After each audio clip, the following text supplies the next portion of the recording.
Good evening, everyone. I'm going to go ahead and call this meeting to order. If you all please join me for the Pledge of Allegiance.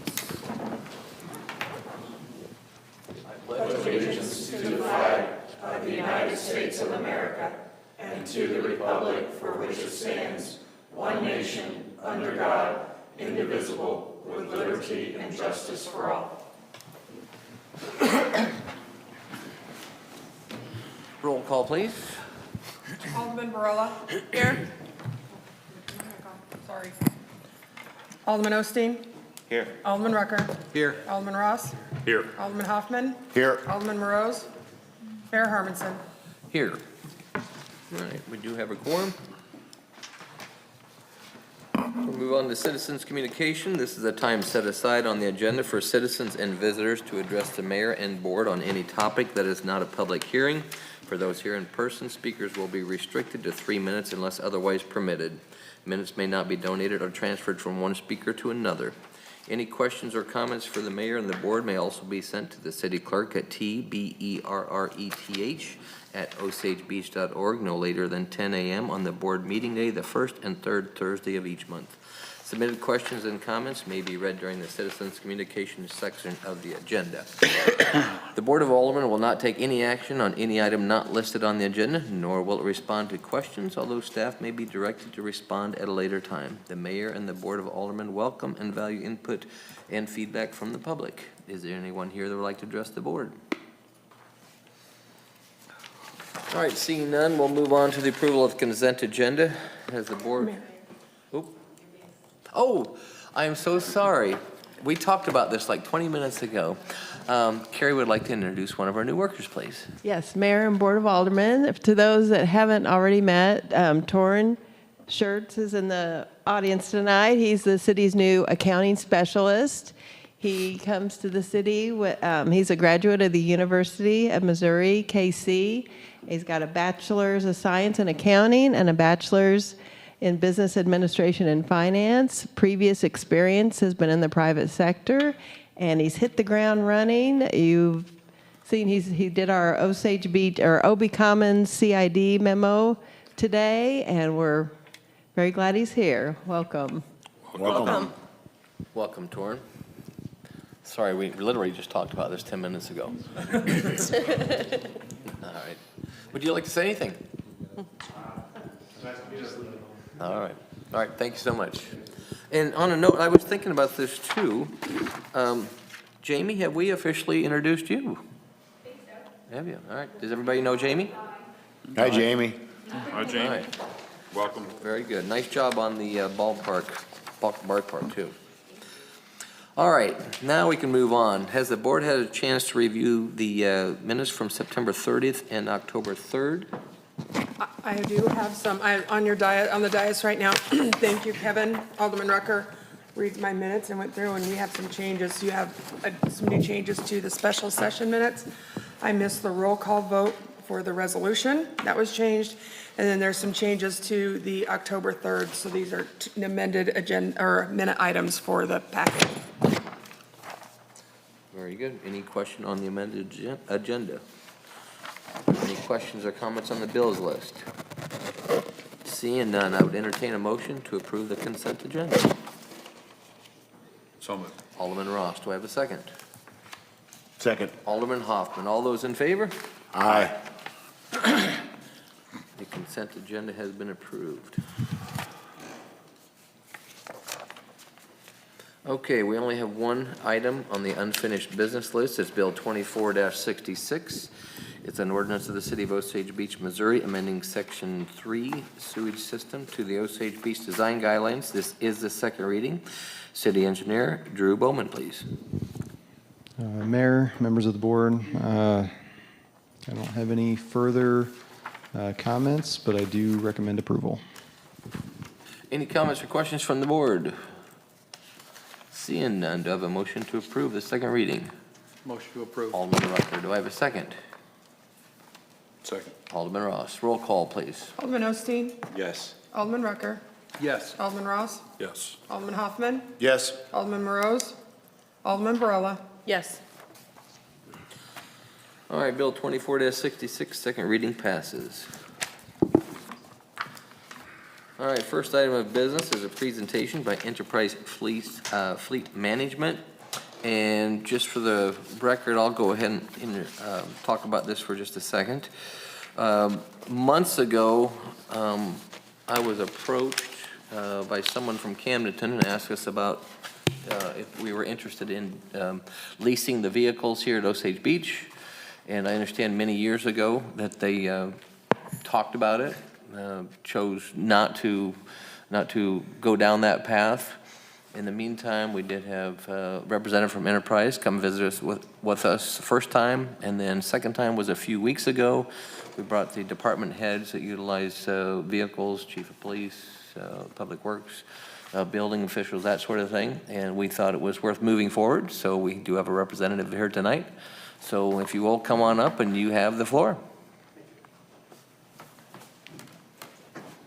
And this is a presentation tonight.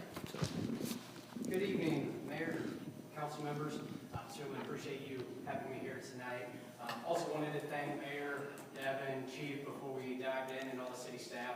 We met with the entire team a few weeks back, as we mentioned, so I really appreciate everyone's time and getting us here tonight. So just from a quick agenda standpoint, wanted to give you guys a quick overview of some of the core areas, briefly discuss the vehicle and operational sides, and then discuss the fleet analysis that we put together for you all, and certainly answer any questions that you have along the way. I will try to speak in a timely manner. There's a lot that goes into the program, but I'll try to speak as quickly as possible, but please stop me with questions as they arise. So from a big picture standpoint, we are the same company as Enterprise Mobility. You all are probably familiar with us from a rental car position. Again, same company, and really on the fleet management side, what we do is we leverage that infrastructure, the tools, the resources, the people, and everything that we own and operate throughout the country, and our few million vehicles to help entities like yours with what we consider to be small to medium-sized fleets. Our niche is 20 to 300 vehicles, save money and operate more efficiently and effectively.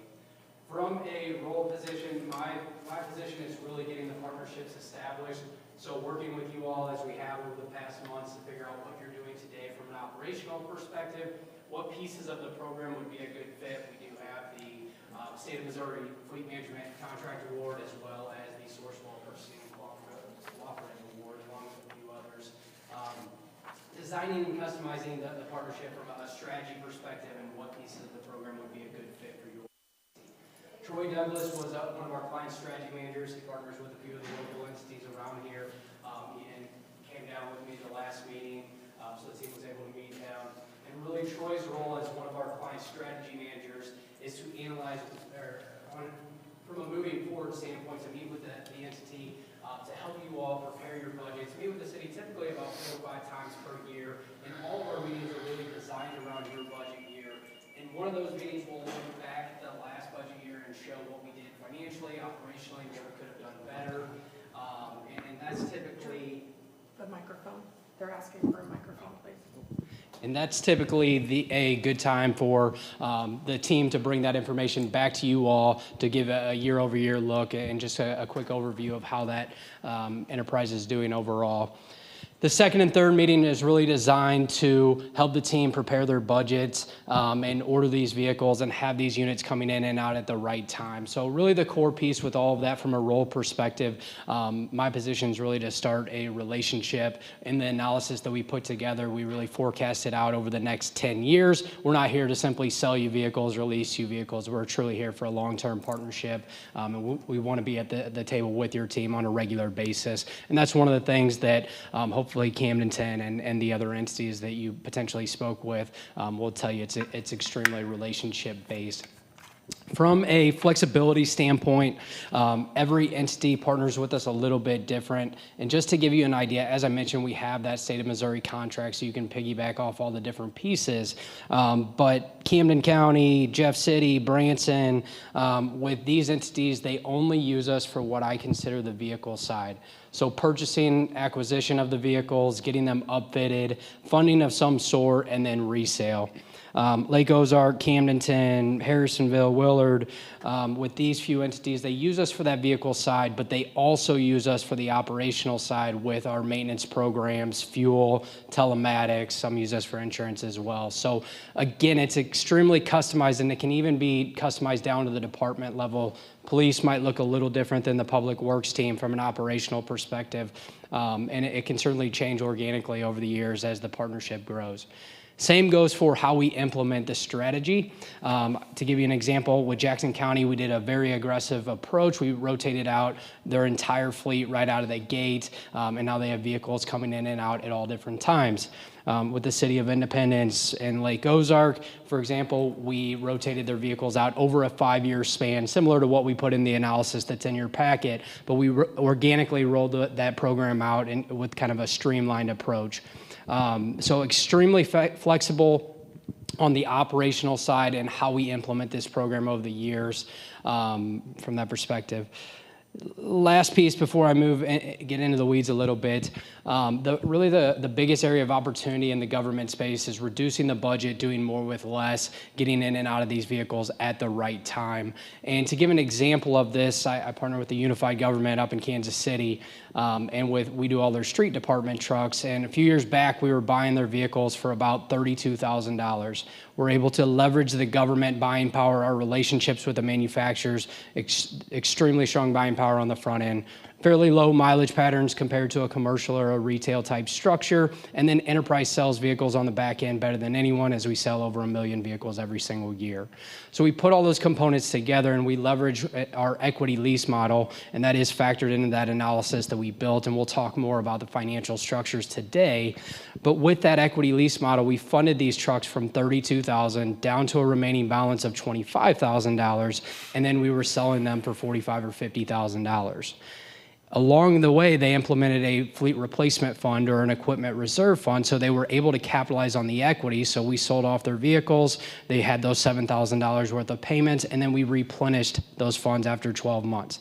Now, I assure you, we will not rotate all of your vehicles out at 12 months. That's an extremely aggressive model. It made sense given the incentives, the resale market, all those different pieces, but it paints the picture of the philosophy. And really, our goal is to help you guys for that specific vehicle get out of that unit at the right time based upon the vehicle, the aftermarket equipment, the mileage patterns, the resale market, along with the operational expenses. So again, that's really my goal as I'm designing these partnerships on the front end. And then Troy, as we move forward, he's reanalyzing that every year as the market from a resale perspective, from an incentive perspective, is ever changing, similar to the stock market or anything else.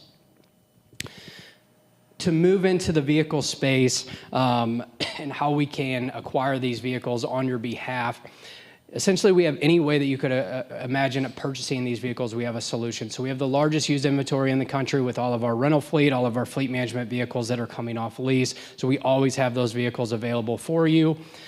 We have the largest dealership network. Last year, Enterprise as a whole bought from 15,000 dealerships throughout the country. So we buy from dealerships on the rental and the fleet management side. We deliver to local dealerships on a regular basis. We have rental facilities. We use them for maintenance. So just a massive network of dealer partners that we have availability. Both the used and the dealer option is more of an immediate need scenario. So if we hit a deer or an engine blows or whatever that looks like, we have solutions to get you back on the road immediately. About 95% of our vehicles are coming direct from the manufacturers. So we sit down with the department heads, we spec these vehicles out exactly as they need them. We have every make, every model, every option, and we spec them exactly as the team needs them. We will certainly make recommendations based upon the lowest cost of ownership for that given model, that given year. And sometimes our entities will maybe do a crew cab instead of a regular cab, or vice versa, or move up to a 3/4 ton versus a 1/2 ton. And we have that flexibility to help your team make good decisions based upon the hard data that we can bring to the table. So again, realistically, any way that the team needs to acquire a vehicle, we have a solution for that. You do get the government incentives. We have very strong relationships with the manufacturers. We're in a far better position today than we were a few years ago from a manufacturer's building the vehicle perspective, but there's still challenges. There's still order banks opening and closing at all different times, and we bring a lot of that from a recommendation standpoint and a proactive planning standpoint to the table.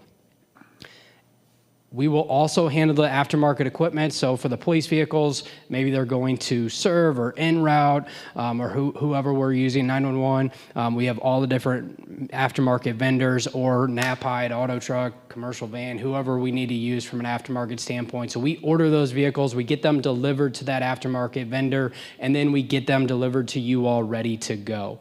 Or we can simply drop off that vehicle and the team can upfit them on their own if they chose to do so. With us handling the logistics process, we have an aftermarket team that will order that equipment at the time that vehicle is scheduled for production. So as that vehicle lands at that aftermarket vendor, we are getting that vehicle moving as quickly as possible. The equipment's typically there. And then you all don't start paying for that vehicle until after the unit is delivered. As we deliver that new vehicle, we will pick up the city-owned vehicle, or down the road, we'll pick up the enterprise vehicle, and we will sell that vehicle on your behalf. The same team that sells all of our rental fleet also sells all of our fleet management vehicles, so you're able to capitalize on that team of folks, and that's all they do is sell vehicles on a regular basis. Through our direct wholesale and franchise buyers, we typically come in about 10 to 15% above the commercial value index, meaning we sell these vehicles well, we sell them above auction value.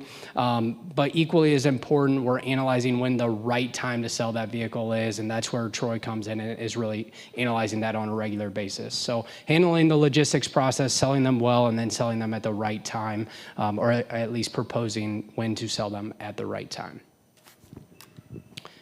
Any questions on the acquisition or the resale side? Yes, sir. What you kind of just talked about, and as it relates to our police units, is where my main thought is. So if I understand you correctly, we can have you purchase the vehicle and bring it here, and then we can use our own vendors for aftermarket equipment, installation, et cetera.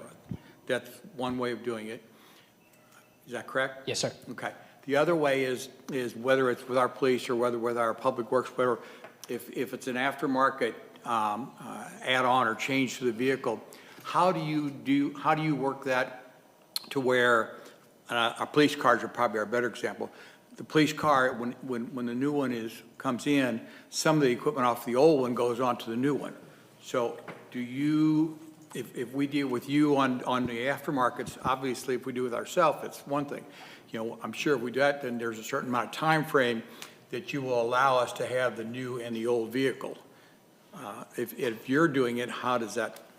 Yeah, absolutely. And we can use the same vendor that you are currently using today. We can absolutely use that vendor. Again, we have relationships with all the various vendors. And what we'll do is we'll essentially have our enterprise aftermarket team, chief or whoever is running point on that, and then Troy, the client strategy manager, along with the vendor, will all get on a call and we'll all work together. Or in some cases, chief will just say, hey, we have these few pieces of equipment that we can transfer over. When that new vehicle gets upfitted, then chief will bring the vehicle there. They'll rotate that equipment, and then you'll take the new one, and then we'll pick up the old one from there. So tons of flexibility, but to that point, it's very in the weeds, and that's why we have the relationships that we do, and we're meeting so frequently, is to make sure we have all of that exactly as you need it. And again, it's not a cookie cutter approach. We can do it in many different ways.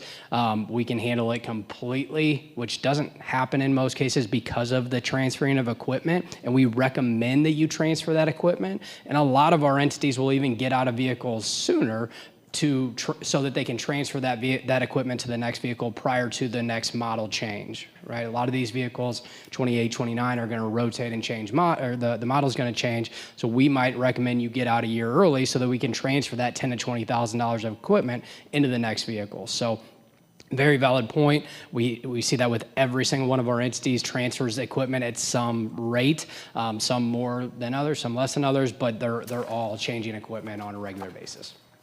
I also understand from conversations I've had with a couple of other cities that you're dealing with, that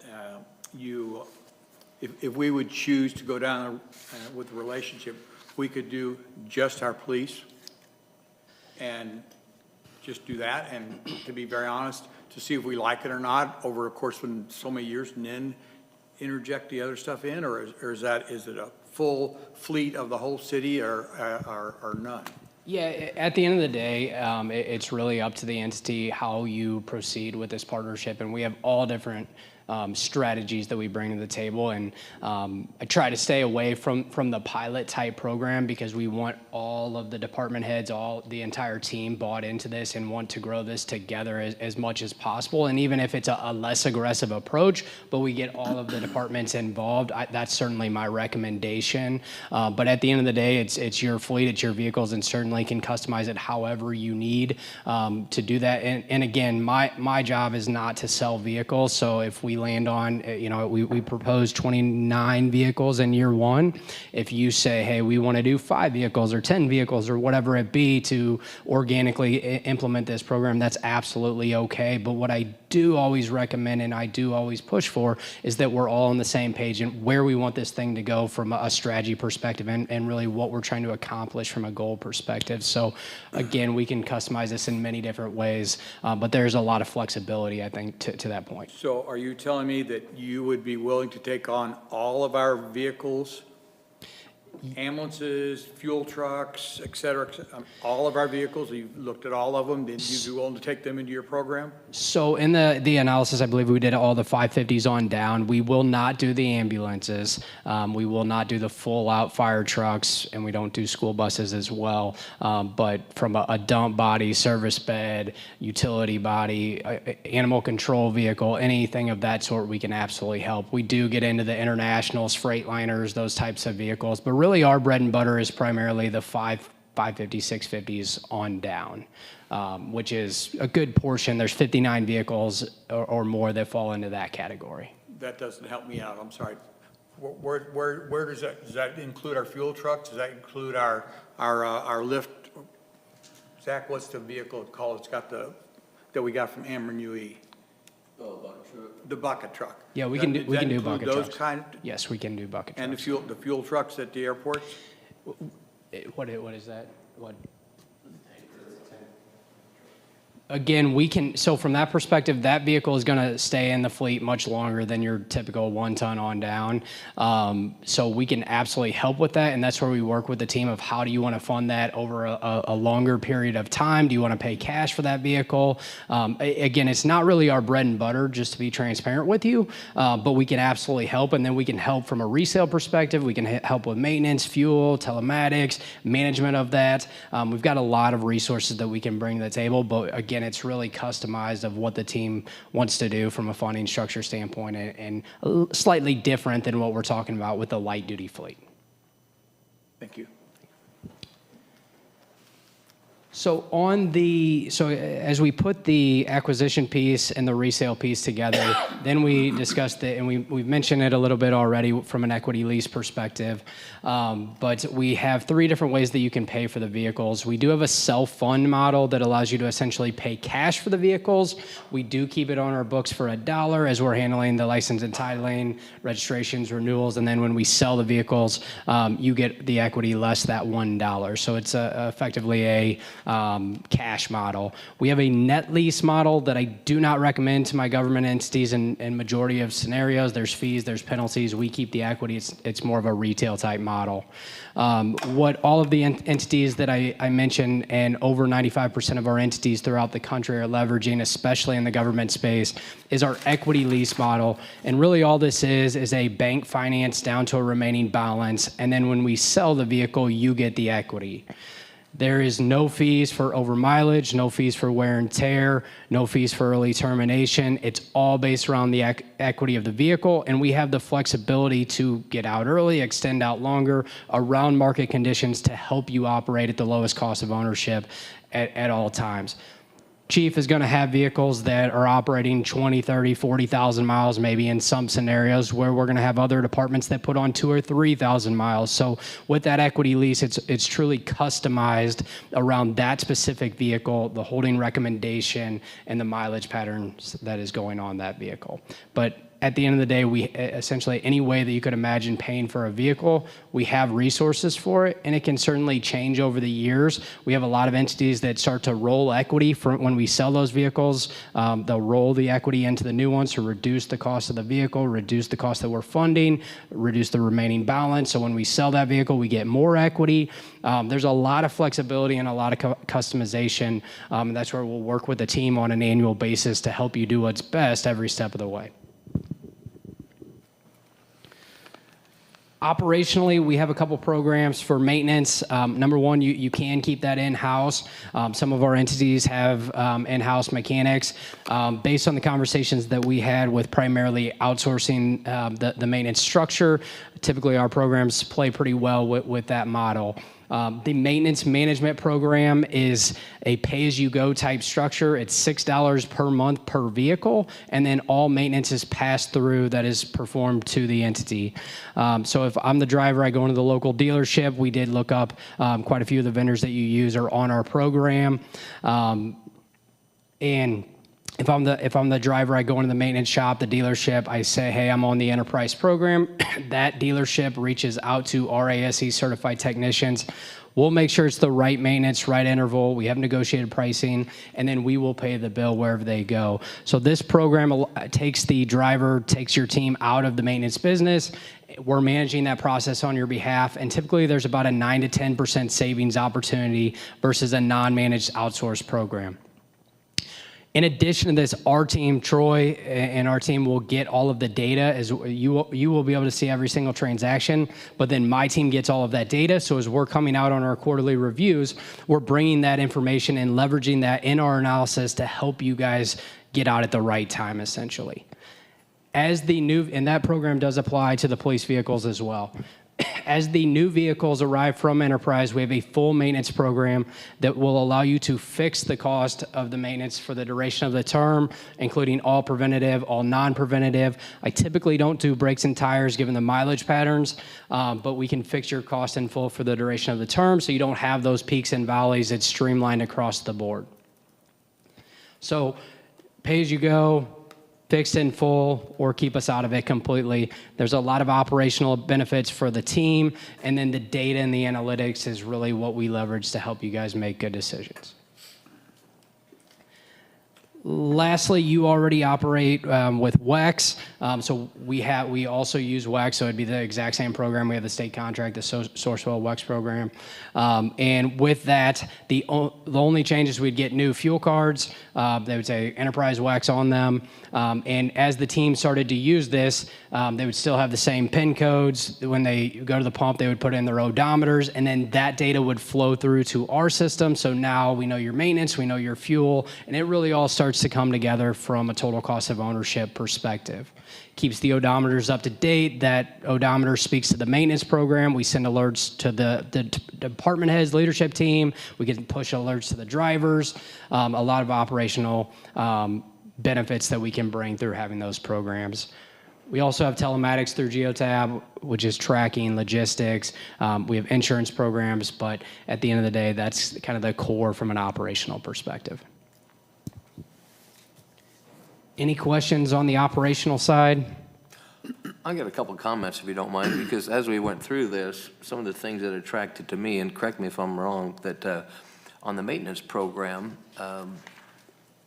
they will start the maintenance program immediately based on any vehicles that we get from Enterprise or our current vehicles.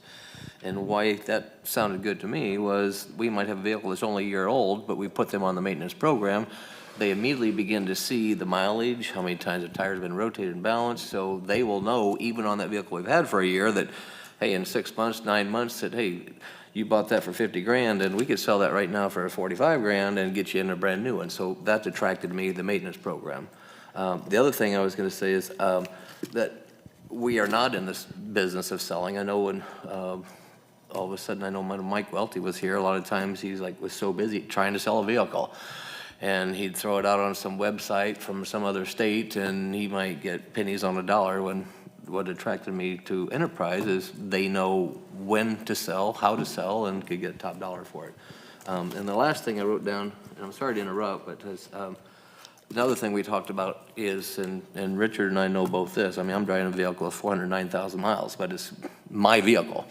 But as far as our city employees, it's, if we can do this and even break even or even save money, the morale that people have driving a nicer vehicle without rust is a big thing to me as well. So I didn't know if you were going to, before I forget those, I just wanted to bring those up. Yeah, absolutely. And I think to your first point, we want to help with the entire fleet right out of the gate, and that's why we have those operational programs. We don't make a tremendous amount of money on those different areas. We more have those programs programs in place to leverage that data and help you guys get out of the vehicles at the right time. So we want to go right out of the gate. We want to help sell any vehicle that you need to. We can put the maintenance on everything. We can put the fuel on everything and so forth. And that's where when Troy's coming out regularly, we're analyzing the whole fleet, not just the enterprise vehicles that we bring in. So truly is a relationship right out of the gate. We'll do driver trainings, leadership trainings to make sure the team is effective in utilizing these programs as needed. And just from a general point, I think, Mayor, as you mentioned, going from currently the average age is 7.5 years. And certainly we have police vehicles that are a little bit newer. We have other vehicles that are a little bit older. We currently operate 20 vehicles that are over 10 years of age, 3 vehicles that are over 20 years of age.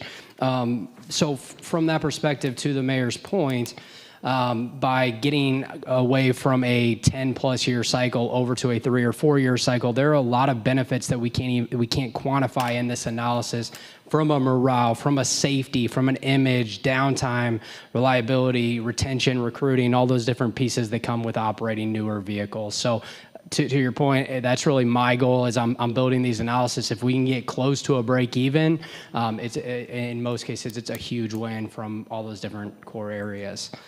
In the analysis that we put together, we looked at implementing this model over the next 5 years. 29 vehicles year 1, 4 year 2, 2, and 21. So fairly streamlined approach. Again, that is just based on that data, based upon the criteria that we put together. We can change that right out of the gate, get more aggressive, less aggressive, whatever that looks like. But through that model and the analysis that we put together that's in your packet, there was roughly $187,000 in savings. And really what that takes into consideration is right now, over the next 10 years, and what that takes into consideration is right now you're paying cash, you're buying about 6 vehicles per year, you're running them out 10+ years, selling them for a lower amount. Operational expenses with maintenance and fuel are a little bit higher. And then implementing the enterprise program with the equity lease, capitalizing on the equity tied up in the fleet today, and then the equity in the enterprise vehicles moving forward, reducing our operational expenses. And through all of that, there is roughly the $187,000. Again, as I mentioned earlier, that is going to change day one. For example, a few years back when I started with Lake Ozark, we didn't know COVID was going to hit. We didn't know the resale market was going to go wild, and incentives were going to drop and things were going to change. Our goal is to help you save in this market today, and then next year the market will change and continue to change. So I just like to paint the picture that this is an ever-changing model, and that's why we have that team out here on a regular basis, and we don't have that cookie-cutter type approach.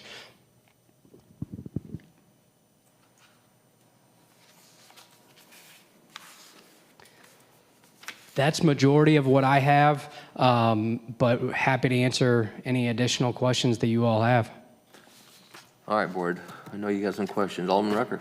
I have a comment, I guess, more than a question, but I noticed you don't do anything with your comparison to bring out anything in reference to insurance cost. It's my opinion that there should be some reasonably close insurance cost. I mean, just my own little world, I have a 2010 that was my primary vehicle. I replaced that with a 2017 about 4 or 5 years ago. And I still kept my 2010 as my secondary car. But the insurance for my new 2017 was less than my insurance on my 2010.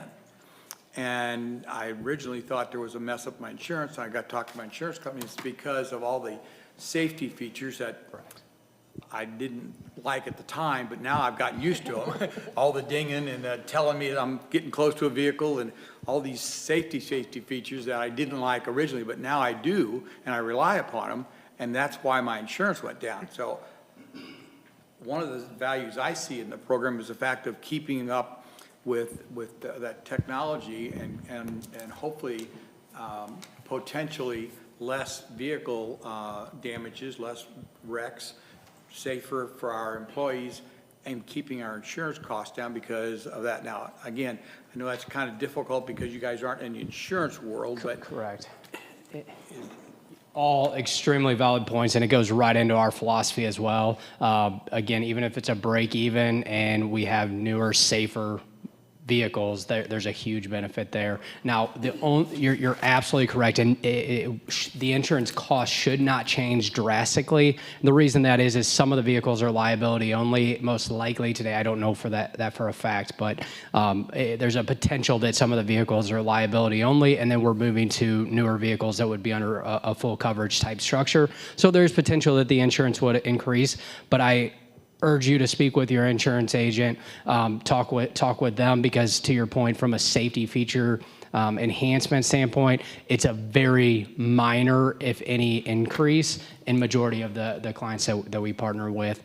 And then you get the additional resources from a safety perspective, and I fully agree with you on all of that. Alderman Ross.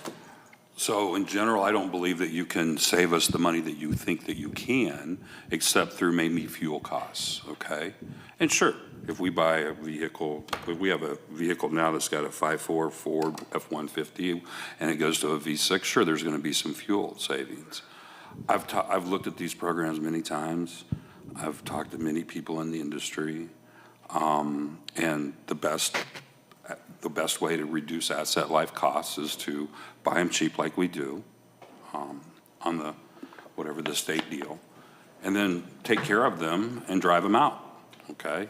I'm not sure that we want to go into it now. I'd be glad to call you sometime. I'd really like to see this $187,000. It looks to me like the predominance of that savings is through fuel savings, okay? By the way, I don't know what you guys projected for fuel, but fuel's down, okay? And so I'm not even sure that savings is there. Sure, there is some value for safety, but most vehicles that are built today, compared to where they were 20 years ago or 10 years ago, aren't that much more safe than they were 5 or 10 years ago, okay? They're a lot safer than my 1997 F-150, I won't argue that. But it has airbags too, okay? That was the big safety thing. It has anti-lock brakes, okay? Sure, there's some other little things, but there's a lot of bells and whistles on these vehicles. The maintenance thing, all I can say is that I've been with Wheels for many years in another life and another career. All they do is remind you to go take care of your car, just like the book in the glove compartment says, and go do the maintenance when you're supposed to. And they remind you and tell you to do that. And I'm sure that's what you all do too. I doubt that you do anything significantly different, but maybe I'm wrong. Go ahead. Yeah, so we have ASE certified technicians that manage the process. So when you go in, they are speaking with our team to make sure it's the right maintenance, right interval, negotiated pricing. So especially on some of those vehicles that are ran out longer, 10 to 20 years, there's a huge advantage to having us helping manage that process. Potentially you came from a commercial type structure when you were working with Wheels, and potentially those vehicles were newer, primarily oil changes and such. Now for the one thing that we do differently is we have the full fixed maintenance program. So with that, your costs are fixed across the board. So we can tell you this truly is your cost for the duration of the term, whether it's 1 year, 3 years, 5 years. The other, That's just marked up. It's not guaranteed up front, is it? it's fixed across the board. So it's guaranteed for the duration of the term. That's your cost for preventative and non-preventative maintenance. So you're assigning that dollar amount Up front. initially? Yep. So it's Okay. inflation. But then you proof. all are deciding when we renew the vehicle also, right?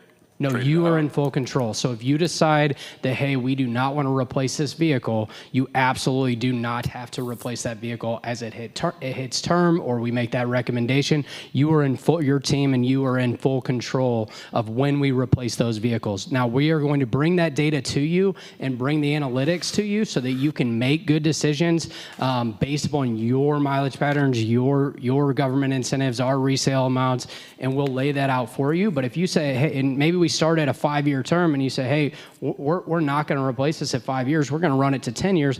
That's absolutely okay. What we ask is that you are open-minded and that you want to do what's best for the entity. And if it's 10 years, then it's 10 years. But at the end of the day, what we've experienced, and we have a tremendous amount of government entities throughout the country, and here in Missouri, and I do about half Missouri and all of Kansas, and we've grown exponentially over the last 10 years. And what we've learned is that philosophy of paying cash and running the vehicles till they're dead, and not being able to capitalize on that equity and having the higher operational expenses, there is a savings opportunity, but every unit's going to look different, right? Not every unit, it makes sense to rotate every 12 months or maybe even 60 months. It might be closer to that 7, 8, 9 years, but that's what we analyze on a regular basis. And next year, the incentives will change, and next year, the resale market will change, and that's what you get to tap in with our team of folks, and we have a whole team behind me and Troy that are running those type of analytics and bringing that to your table.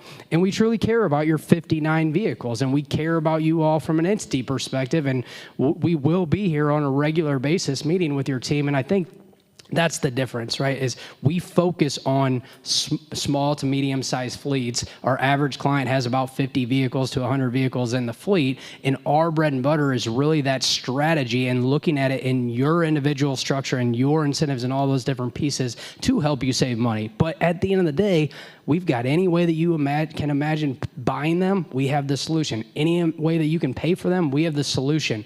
We have a lot of tools and a lot of resources that we can bring to your table to help you accomplish whatever it is that you want to accomplish. And if running them longer than what we tell you, or self-funding, or paying cash, or buying out of stock, or buying used is what you decide you want to do, we have that flexibility and we have that available for you. And we're going to bring those resources to make it easy and efficient on your team. But we might have we also have other options to change some of that philosophy and start to capitalize on that equity and analyze that hard data and show you, hey, this is what you're spending on maintenance. We don't think this truly is that number, right? And then from there, maybe we don't replace them all right out of the gate, but over the next 5 years, we're going to say, this is what you're spending on maintenance, and here's what we recommend, and here's what we can fix your cost with the next unit, right? So it's not, again, I'm not here to tell you we're going to save you a tremendous amount more than just paying cash and running them till they're dead, but I'm confident we can at least break even, and then there's all those other benefits that come through our program. So I'll just say I'm not convinced. I need to look at the numbers even more. Yes, sir. People don't offer services for nothing, okay? Absolutely. And at this point, that's the only questions that I have. No, I totally respect that, and we are a for-profit company. We do make money. One of the benefits in the government space is that we do have that state of Missouri contract. We also have the Sourcewell Purchasing Cooperative Award. So all of our fees, all of our expenses are mapped out. I've shared that with the team, and we are overly transparent about where we make our money, and we will continue to make money. But the reason why the entities that you spoke with and the entities throughout the country partner with us is because they are reducing their budget, they're saving money, they're operating newer, more efficient vehicles, all the things we've talked about today. But again, we do make money, and I agree with that comment. And certainly it's a much different philosophy than our personal vehicles, right? It's significantly different from a mileage standpoint. We're putting way more equipment on these vehicles. We've got totally different buying power from a government perspective. So there's a lot of differences compared to a commercial or retail type structure that you all get to leverage being a government entity. And that's what we analyze, and that's what we bring to the table. I'll just say this too, and we're going to be talking about this at the budget workshop next week. We're certainly not making decisions tonight, but in the meantime, if anybody does have representatives from Lake Ozark, Camden, the city, or the sheriff's department, please reach out to them, because I talked to the city administrator of both Lake Ozark and Camden, and they're like, man, you need to be on this. I mean, this is good. And they didn't feel it was appropriate to come here and speak because they're a separate city, but I'm just saying, if you know anybody down there, talk to them. It just sounds like it's even if we do break even, the maintenance program, the new vehicles, not having to take time away from our day to go sell that 10-year-old vehicle, and this comes from a guy that drives an old vehicle, but when it dies, it dies. And I just think it's a very interesting program to look at, and I hope we can delve into it more next week during the budget workshop. And if there's any question you don't have now, please let us know. I know he'll be willing to get back to us. Anything for anybody else? Yes, sir. I Alderman would Rucker. just say that I'm very enthused with this program. I'm very much in favor of this program. I have been an advocate of this philosophy since I've been on this board. I've felt like we could steal your guys' ideas and at least do them ourselves on some of them. And because in my previous life, I did that in the role that I played on the fire service as a fire chief. Not with the fire trucks, obviously, but with the smaller fleet of vehicles, staff vehicles, et cetera. One of the things that impresses me is that in today's market, especially now compared to what it used to be, is the expertise of when to sell, when not to sell, all those kinds of decisions. It used to be a little bit simpler years ago, and now it's a little more complex because, like you said, every year it almost is a different situation. I have chatted with some people that are in fleet management, actually some of your competition, simply because I had a parishioner at church that had worked with them and had worked for them. And he reached out, we reached out to them, and I visited with them. And so the philosophy, I fully support. I fully support and think it's the way we should be looking at it. And I'll be looking forward to trying to move forward with it some way or another. Thank you. Very good. Anybody else have anything else? Ken, thank you so much. Appreciate it. We'll stay in touch soon. And Thanks, sir. Thanks. Thank you. Safe travels. Absolutely. Thank you so much for having me, and you all have a good night.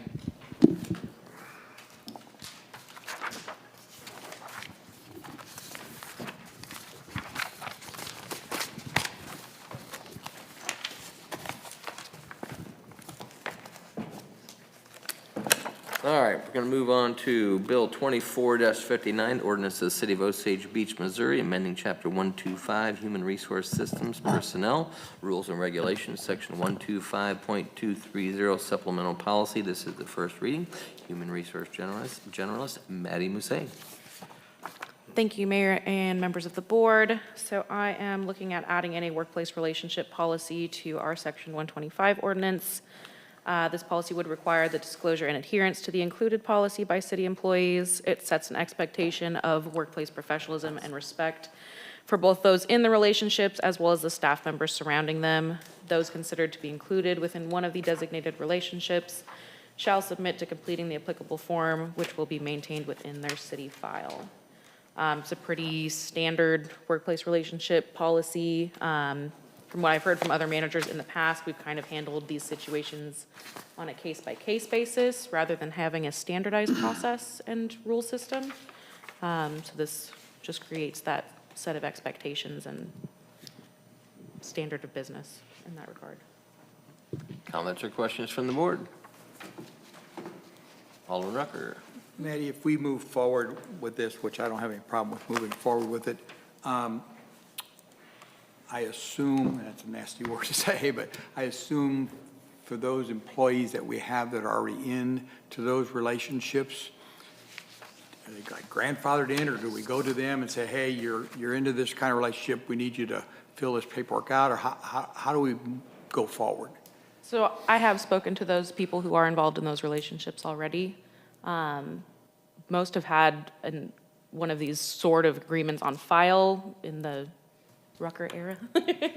But they're all on board with filling out a new form to have it standardized and on file.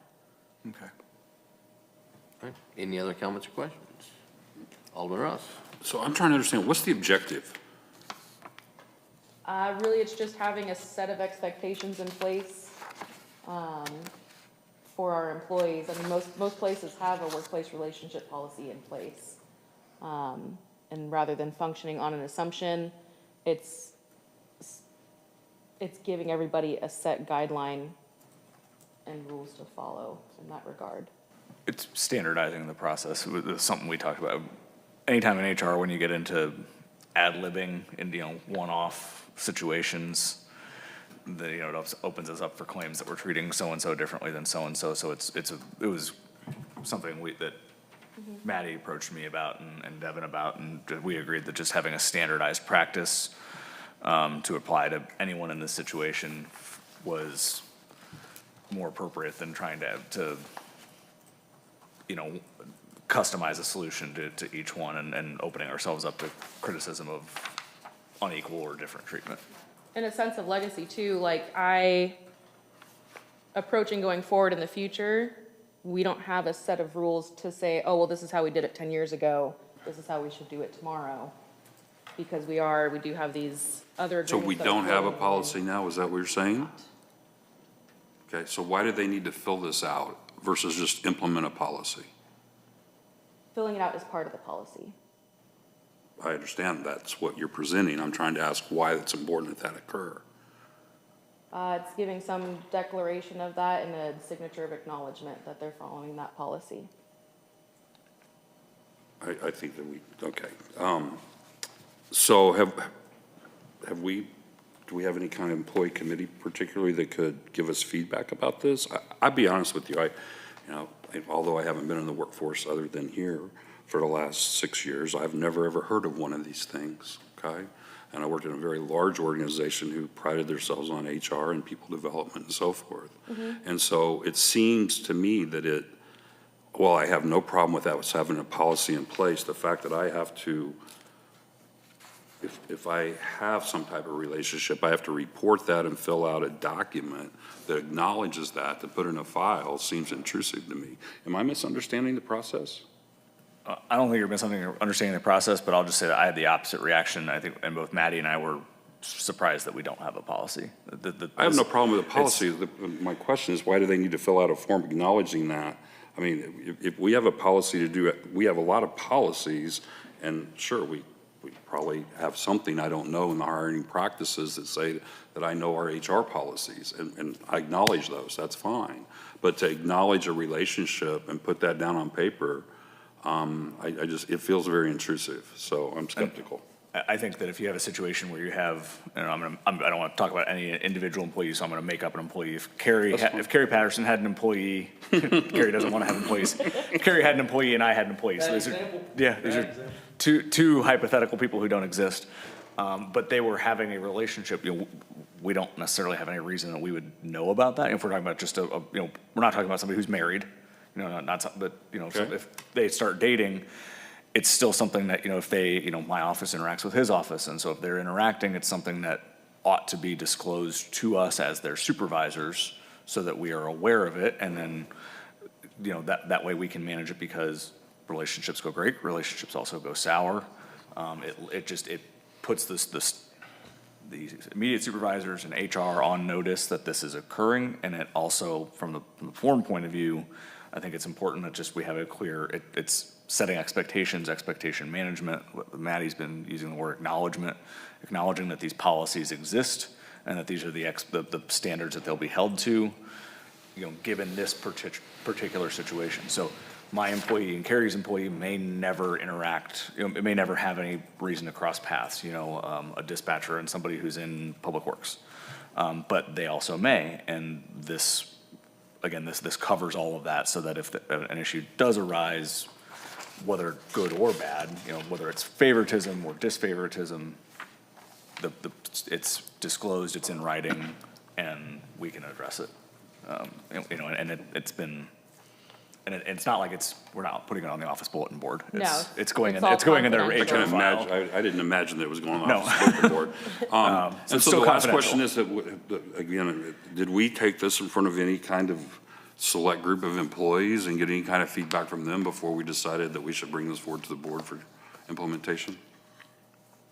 I mean, me, Devin, and Cole had discussed it.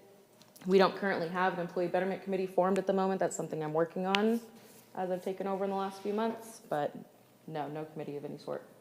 All right, that's all I have, thanks. Alderman Osteen. Personally, I find it off-putting, but I'm supportive of this from a liability standpoint. Employee A and employee B are dating. They break up, and it's an ugly breakup. If there are any accusations of discrimination against one of the employees because they're being treated unfairly, because of the relationship they were in with employee B, That's all predicated on hearsay because we didn't know, do we know that they were actually dating? We heard you were, we thought you were, but you know what I'm saying? It puts things in writing that, yes, I was dating this person and I agree to adhere to these standards now if the relationship is ongoing or once that ends. I look at it more as a liability, just kind of covering our butts. There's been quite a few, if you read the Wall Street Journal, there's been quite a few executive CEOs of publicly traded companies who have been unceremoniously fired for, I mean, this is something that's been going on. My mom was in HR in the 80s in a Fortune 500 company. This has been something that's existed since then. It's still getting people fired today, and it's just something that, so to use those examples, some of them are favoritism, some of them are the example you gave, disfavoritism, retaliation, that kind of thing, and it sucks that, we have to put people in that position, but it works great until it doesn't work, and we just want to make sure that for liability that we're covered and that everybody's on the same page, literally. Yeah, and it is common practice. The lender I worked at before the last lender I worked at in the land institution, third largest bank in the United States, it was a policy that they had with all employees, and that's across the nation. So this isn't anything new that I personally haven't had to come across or presented saying you would need to disclose this, et cetera, et cetera. So it's pretty common practice. It's just not something we've done as a city. Alderman Ross. I just want to say one thing. I have no problem with instituting policy. I have a problem with the fact that these folks have to fill out a document and present it to somebody. To be quite honest, I think it's best that we don't know, okay? Because we won't treat them differently if we don't know, okay? We'll treat them the way they should be treated, okay? So that's just the way I look at it. If this policy was here and only to be implemented without I have to attest that I'm in this relationship and this document be on file, you wouldn't have any concerns from me, okay? I believe if we don't have one, we should have one, all right? But I can't support it because I don't believe in that document being filled out. I would say that disclosure of the nature of the relationship and the people involved is more to protect the two involved from discrimination between them, not from outside persons. Okay. So I know I've worked at 3 major retailers in the last 10 years. They all had this policy and they all tied it back to workplace retaliation and workplace violence more specifically, where things go sour and there's like threats of violence in the workplace because of it. I mean, worst case scenario, but that's part of the nature of disclosing those sorts of things. Alderman Hoffman. I just gotta throw a little hypothetical out here, see if I can wrap my head around this.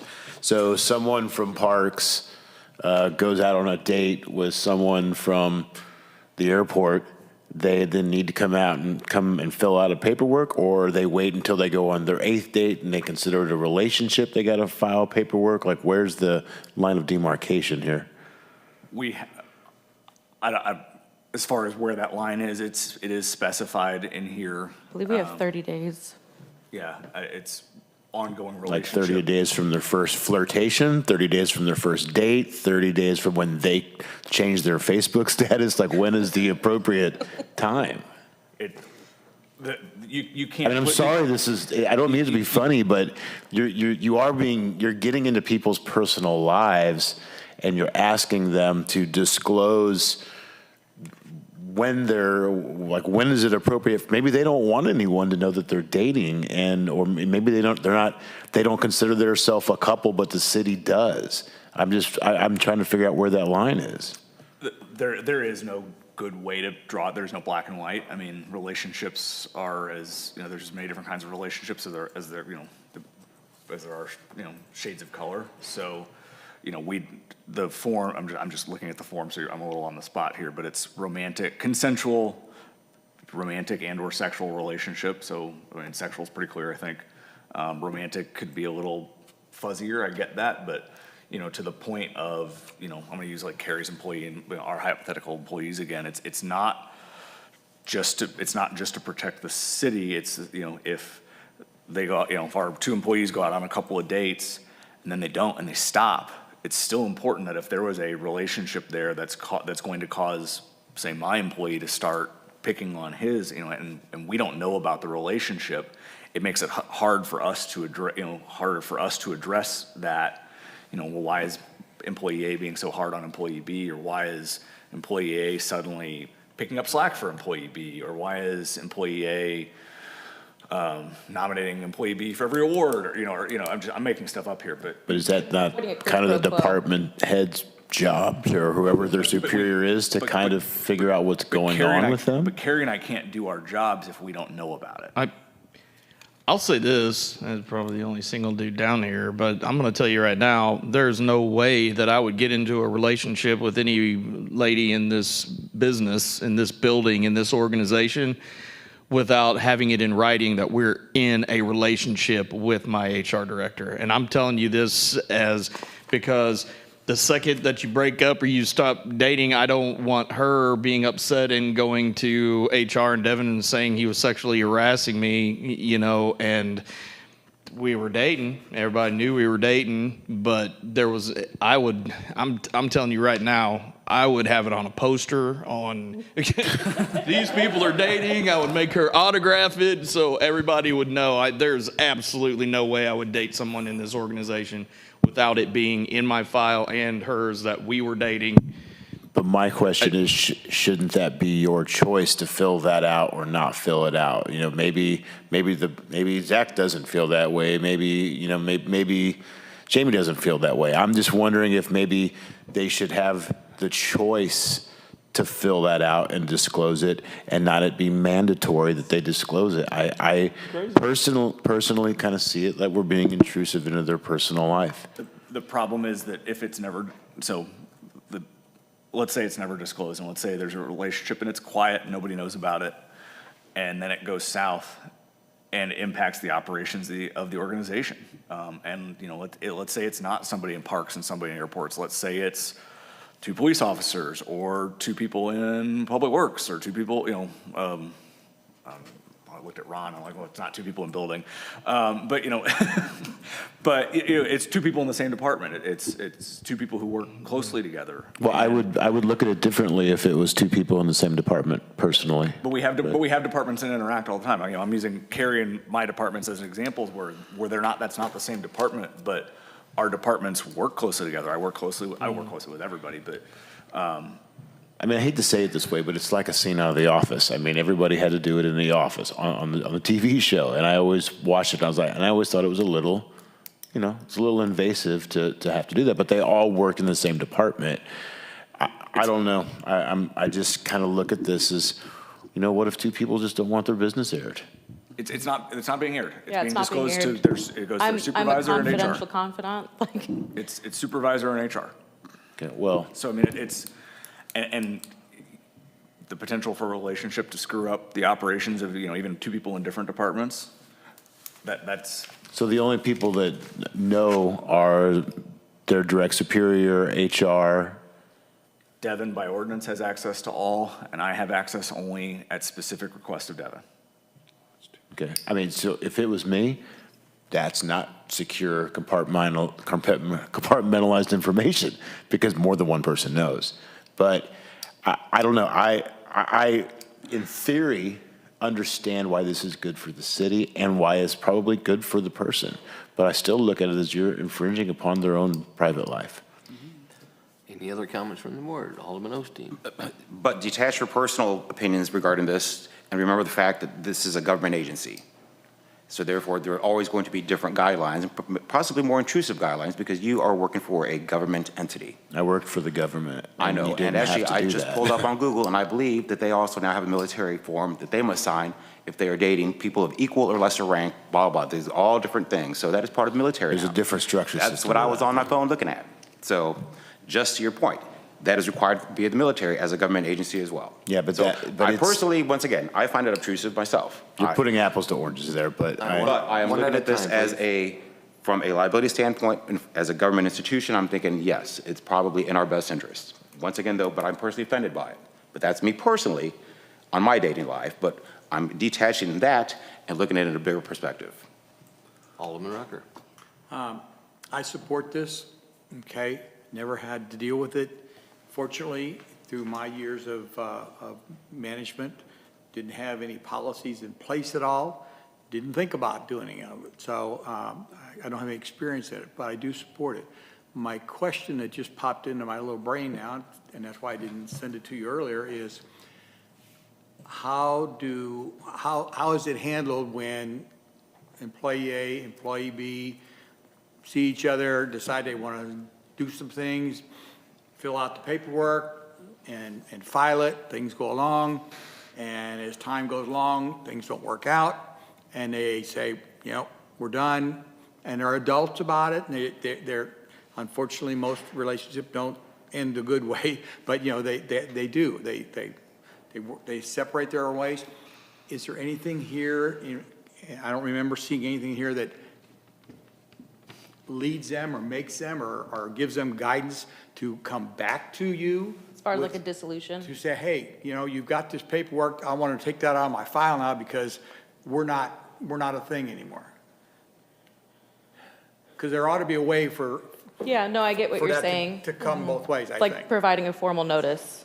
It'd be easy enough to stick something in the file, but yeah, I mean, Yeah. we could certainly create a form that would, I mean, if this is out there cover that. in I the mean- world, there are other people that probably have had that, Yeah. how they deal with No, I it. get what you're getting at, and I hadn't thought of that. Thank you. I support this. Thank you. Alderman Hoffman. So when someone comes on to the onboarding process, is this now something we disclose to them that, hey, if you're going to take this job here, this is our policy if you ever do carry on a relationship? Or, you know, what about people that are already here? Is there a line of demarcation there? Because mean, it I will would be- want to know that if I was getting hired under the city, that you can't date anyone in the city without disclosing it. Right, it would end up being part of our employee handbook. It would reference to that policy. Okay. Any other comments or questions? Seeing none, do I have a motion to approve first reading? Motion to approve first reading. Alderman Rucker, do I have a second?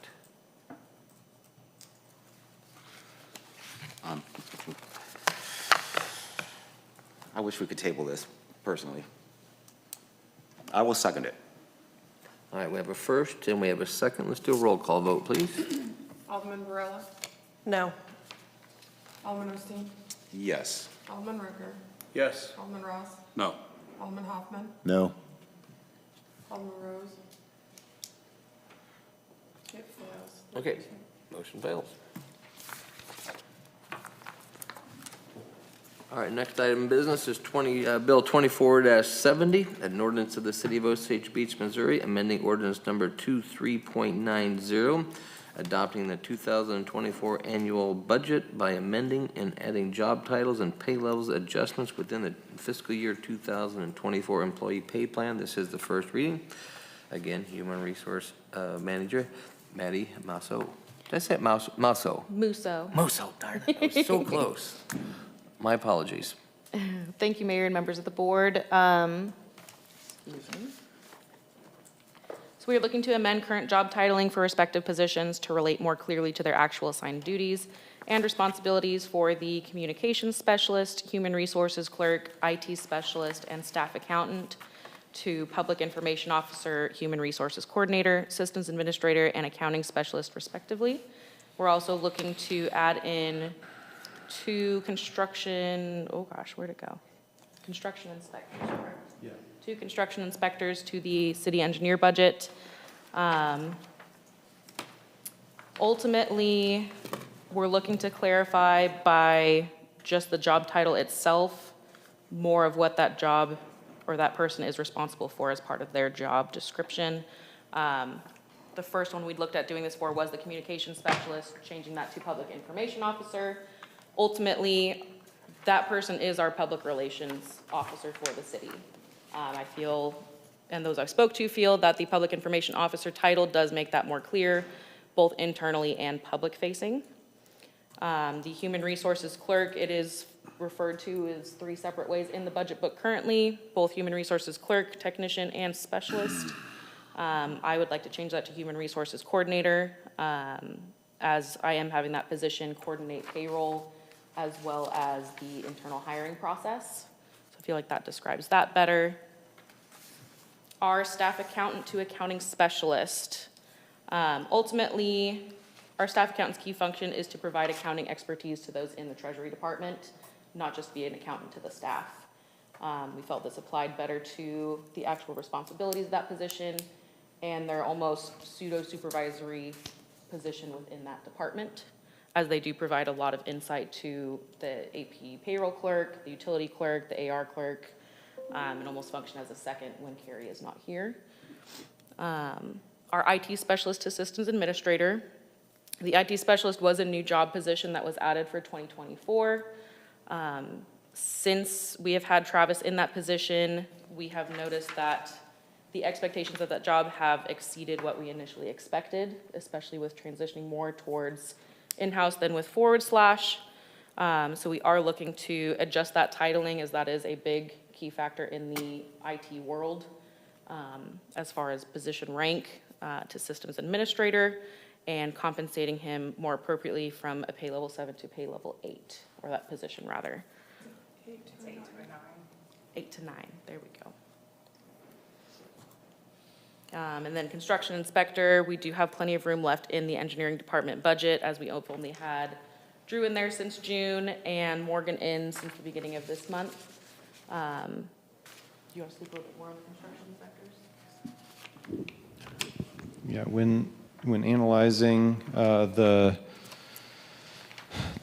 last invoices from Cochrane, it looks to be that the general professional services budget that was amended at the last meeting usually runs about $25,000 to $35,000 a month. And we believe that 2 construction inspectors would be a great asset to bring onto the city and try and reduce that and try and bring those services in-house. And they'd also be more likely to be present on a day-to-day basis on projects, especially ones that the city has a vested interest in. I mean, just today I was out on Osage Beach road reconstruction, and there's a bunch of different commercial development that's going on, and all of these things are billed to the professional services account for the engineering department. And I have some numbers to share with you all, but just like last time, I've got projections here that if we continue down this path, we'll be, in fiscal year 24, we were budgeted before we amended it to $300,000. Just right now, we're at $332,000. So we're going to well exceed that $300,000 mark, and bringing 2 construction inspectors in-house will better contain that. I don't know that we can get completely away from consultant inspection, but this would be definitely a good first step onto getting away from consultant inspection. Would be happy to provide more answers if there are any more comments or questions. Maddie, did you have anything else? That's all I have. Comments or questions from the board? Alderman Ross. So I have no problem with any of this except with one issue, and that's the IT specialist being re-leveled. I don't know what the change is. I don't understand the difference between, there's no information here of what their previous responsibilities were when their job was created versus what their current or future ones are. I think when this job has been so new, I think that's something that we should handle in a budget meeting. And more information should be provided so that we can understand why this is. I don't understand why an IT specialist should be level 9, but maybe there's good reasons. The fact that their responsibility exceeded what was initially allocated, okay, that's somewhat a generic description, but how are those responsibilities changed in the job description compared to the current job description? So with all that said, the staff accountant, whether you call them staff accountant or accounting specialist, fine, no worries. Same way with human resource clerk versus coordinator. The construction inspectors, I completely agree we need. And of all these things, that's probably the most important one to me. But I'm not sure how to do this, but I won't be able to support this if we're going to do it all at once. Okay, because I can't support the IT specialist this time being moved to level 9. Any other comments or questions? Alderman Hoffman. Is that the only position that by the change of their title is moving up in salary? Is everybody else consistent? Correct. That's the way I read it. I just wanted to make sure. Can Can you elaborate on that position? Because So my understanding was initially the IT specialist position was just supposed to be more of an assistant to Michael, rather than kind of functioning as their own, I think the best way to phrase this, almost functioning as like a supervisor within the IT department, just like having a lieutenant and a sergeant, as it is, rather than an officer on the road. The only example I can think of right now. Travis is functioning more on his own and creating his own tasks. That is taking him all over the city and having him working directly with people and troubleshooting things more often than being at his desk, just helping Michael. so If that I would echo what Alderman Ross said, that this really probably should be in a budget meeting. I hate to hold this up because everything else seems to be in line, and my gut does tell me that we were kind of undermanned in IT to begin with. This is maybe a position that we got wrong, or maybe it's, I'm kind of okay with the flexibility on that one because it's the only position. But I don't think we want to get in the habit of this. These are budget items to me. Any other comments? Alderman Osteen. My question is for our city attorney. Can we not, at this reading, amend to exclude the position that we've got questions regarding, therefore we effectively pass the reading? You could, I think. And then circle back to that position? You could, that would be one option. Another option would be to pass the first reading with the understanding that staff's going to provide a satisfactory explanation on the second reading. It sounds like you just need more information, and I don't really know much about this. I think we're all on board with the title changes. No issues there. But changing the pay grades, once again, there's a lot of red flags and questions. But I don't want to hold up the process. Yeah. So yes, you could do it exactly the way you said. The answer to that question is yes. The only thing I would caution is that if you strip this out, then we would need to come back with a first reading and a second on the pay level increase, versus if it's something that can get worked out at the next board meeting, that you wouldn't have to do that. But those are just different styles, and I'll leave that choice up to the board. Before I turn over my comments and questions, I personally am in favor of going the first route that I stated, that we pass this amendment excluding that, as opposed to doing a first reading and then trying to clean it up before the second reading, because we can always circle back to this during the budget meetings, and I think at that point, go first or second reading on that single position. I'm just trying to think through the legalities of how we effectively, is it just somebody makes a motion to amend? If you give me a second, I can, if you'd like me to kind of sketch that out for you, give me one second. Any other comments? Alderman Rucker. I guess I'm a little concerned about how much we can talk about this since we're talking about one person. This is talking about the position, not the person. Okay, so that's where we have to realize we got to focus on the position. Otherwise, we need to go into closed on it. My question to you is,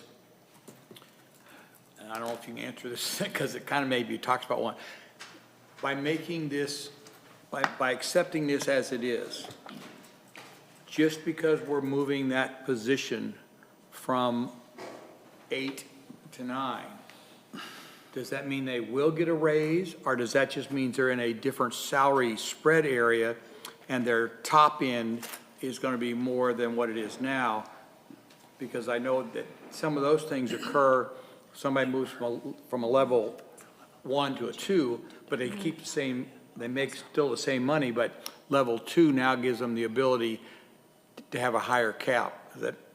And I do think, I'm going to do an intervene as to what the employee is currently making. I do think that is something that's not, that now we're talking about the employee, not the position.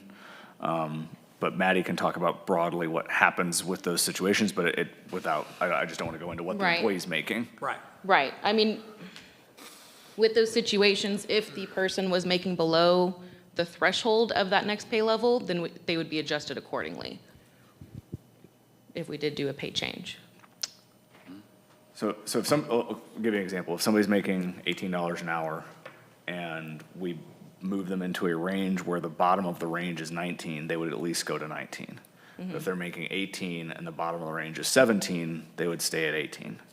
So at minimum, they get the benefit of the range, but if they're, most of our ranges overlap pretty heavily, so if they're in the overlap, then I think the answer is that their pay doesn't change, they just have a higher earning potential, like you said. Correct. Any other comments from the board? April. Oh, sorry, April.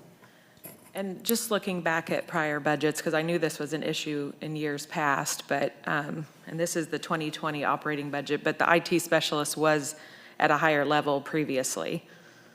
And then I can't remember all the details of when it was taken down, and when then Michael was made IT manager and how all that, May have fallen off at that point. yeah. when But that I position think was there was some adjusted. duties changed at that time. But yeah, previously that IT specialist position was at a higher level. In the 2020 budget, it was actually a level 10. So, Alderman Ross. At that time, we didn't have an IT manager, though. right. That's all I have. Any other comments or questions from the board? Do we have a motion to approve first, Alderman Ross? I was going to say, I'll make a motion to pass this excluding the IT change. Very good. Do I have a second? Second. Is that all right, Cole? Yeah, can I give some language perhaps that might suggest some, so it would be to pass the ordinance with the amendment of changing support administrator, just leaving support administrator at pay level 8 Okay, with that amendment. I'm okay with that. So Do you physically have to make say the it? motion that we pass it with, but the IT support administrator will stay at level 8, as it is currently. Second. Alderman Hoffman. All right, we have a first and a second. All those in favor? Aye. Any opposed? Aye. All right, motion carries. First reading. All right, next we have Bill 24-71, an ordinance of the City of Osage Beach, Missouri, authorizing the mayor to approve a contract with Capital Paving for Lee C. Fine Memorial Airport rehabilitation of runway 4-22, project for an amount not to exceed $4,329,496. This is the first reading. City Engineer Drew Bowman, please. Mayor, members of the board, wanted to make some distinction. This is the rehab of the Lacey Fine runway and the overhaul of the lighting for that runway. This was put out to bid earlier this year, and the bids came in under the engineer's estimate and technically under the operating budget as well. This was, I think, bid out in June, I believe, of this year, and we just received the federal funding from the FAA for the grant. The grant is a 90-10 split for the runway and the lighting project.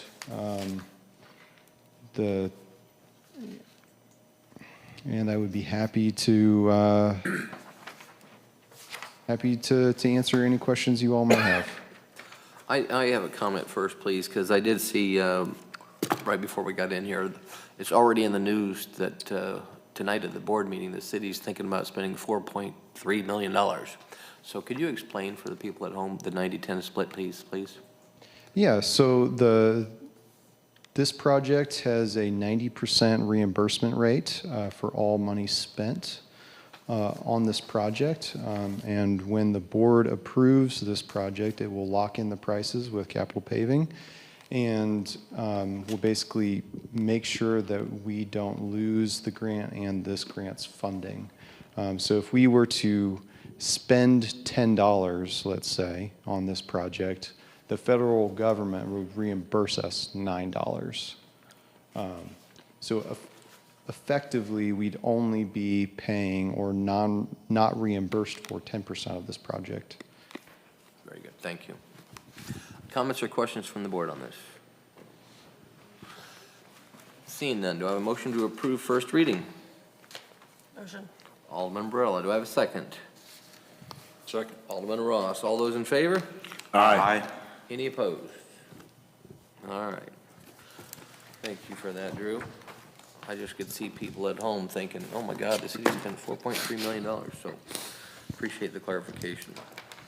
Next, we have Bill 24-72, an ordinance of the City of Osage Beach, Missouri, amending the ordinance number 23.90, adopting the 2024 annual budget, transfer of funds for necessary expenditures for the purpose of a 2025 Ford Interceptor utility equipment and the installation of equipment. This is the first reading. Chief Davis, please. Mayor and members of the board, as everyone's aware, we did our patrol vehicle we lost Officer Carson. It was a total loss, and we need to replace that vehicle. Requesting the following items be adjusted on our budget: vehicles, police equipment, and computer equipment. The amounts that are listed are in addition to what is our current budget. So the new total is on each one of those line items is the amount with the requested budget amendment. The total for the budget amendment comes to $85,100. We've received $85,471 from our insurance carrier that should cover the full amount of the vehicle, equipment, and setup of the vehicle, along with some of the other replacement or some of the other items that we lost in the crash. Police Department recommends approval. All right, thank you, Chief. Comments or questions from the board? Seeing Alderman Rucker. Recommend motion to approve. All right, do we have a second? Second. Alderman Osteen, all those in favor? Aye. All right. First reading passes. Next, we have Bill 24-73, an ordinance of the City of Osage Beach, Missouri, authorizing the mayor to execute supplemental agreement number 1 with Crawford, Murphy and Tilley, Inc. for construction phase services in the amount of $456,632.61 for a contract amount not to exceed $777,632.61. This is the first reading. Again, City Engineer Drew Bowen. Mayor, members of the board, we are currently contracted with CMT for the design of this runway project, and this is just the supplemental agreement to provide construction inspection services for this project. Would be happy to answer any and all questions. I do recommend approval. Comments from the board or questions from the board? Seeing none, do I have a motion to approve first reading? Motion approved. Alderman Ross, do I have a second? Second. Alderman Hoffman, all those in favor? Aye. Aye. Any opposed?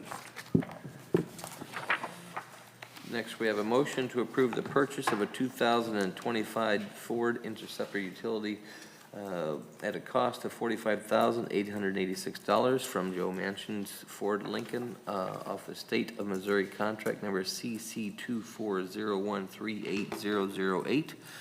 Chief Davis, please.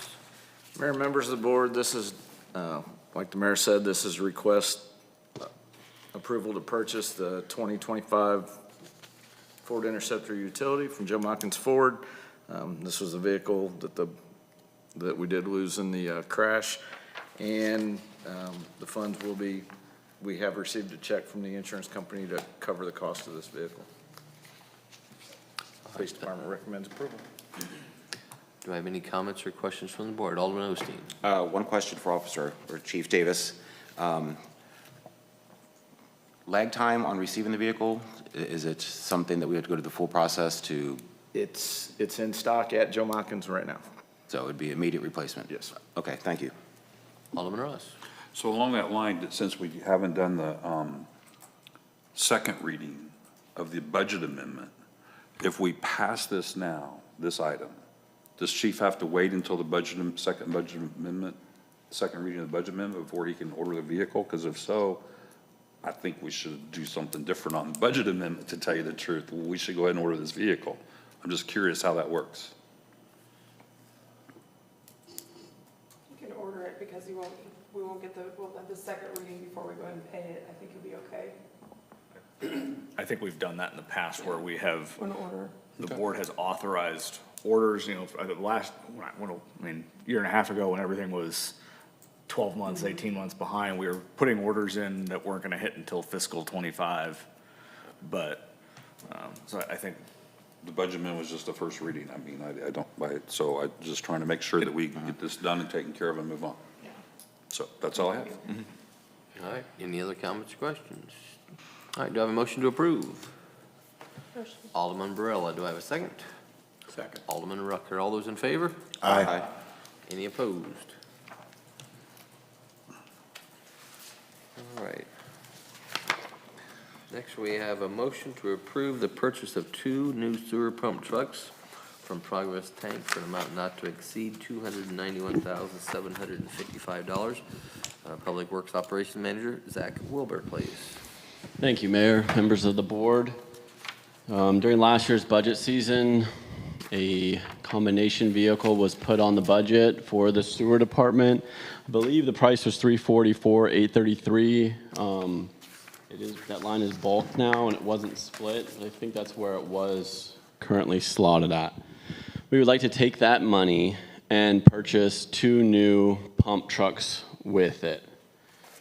Currently, we have 1 small truck in the fleet, and we rely heavily on pumping services. And then, so we rely heavily on the pumping services on one aspect of it. On the other aspect, we don't have any redundancy in our current pump truck either. So if it is down, if it does have to go to the shop for something, we are reliant on those companies. Thankfully, we have good relationships with the companies. Amos in general does drop what they're doing most times and comes and help us, but this is a 24-hour-a-day job as far as with the complex pressure system that we have, and there is not very many instances where we have had to wait on them very long. Grateful for that, but there is the opportunity there that we could run into an issue that relies on us having a truck there. So part of this purchase is to get a secondary vehicle. The first vehicle, which is a 1,250-gallon pump truck, will replace our current pump truck. Our truck right now has an 800-gallon tank on it, but 200 of that is split for water and only 600 is solid sewage. So this truck will be able to hold twice the amount of solid sewage that we have. The vehicle we own has, in recent years, I think in 22? Yeah, in 22, it had an engine put in it. Had PTO issues in 23, had a transmission replaced in 23. And then the washdown, the hose reel on it was rebuilt in 23 as well. The vehicle is in the shop now, having a new transmission put in it. Thankfully, that one was under warranty from last year and addressing some front-end issues. But while it is down, we are using contracted pumping services exclusively. And the truck is slotted for replace in 2026. It does have 60,000 miles on it, but this is a long idle vehicle. It can set for long periods of time just idling while waiting to pump or waiting for flows to increase. The second vehicle would be a 2,100-gallon pump truck. This would be a larger workhorse. So if we look at this on a smaller scale, a duplex station can hold about 500 gallons of sewage. That would be a smaller truck's purpose. It can handle that job. It can handle some additional flow and may be able to suck another one dry so they can work on a replumb if there is a break in the can.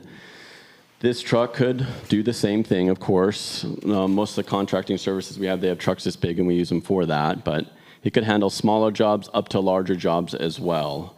So I think with the 2 trucks, if we can get somewhere around 3,000 gallons of solid sewage holding We'll increase our efficiency by, 5 times that amount. So we'll be able to move 5 times the amount of waste, and then the same amount of time that we currently do it now.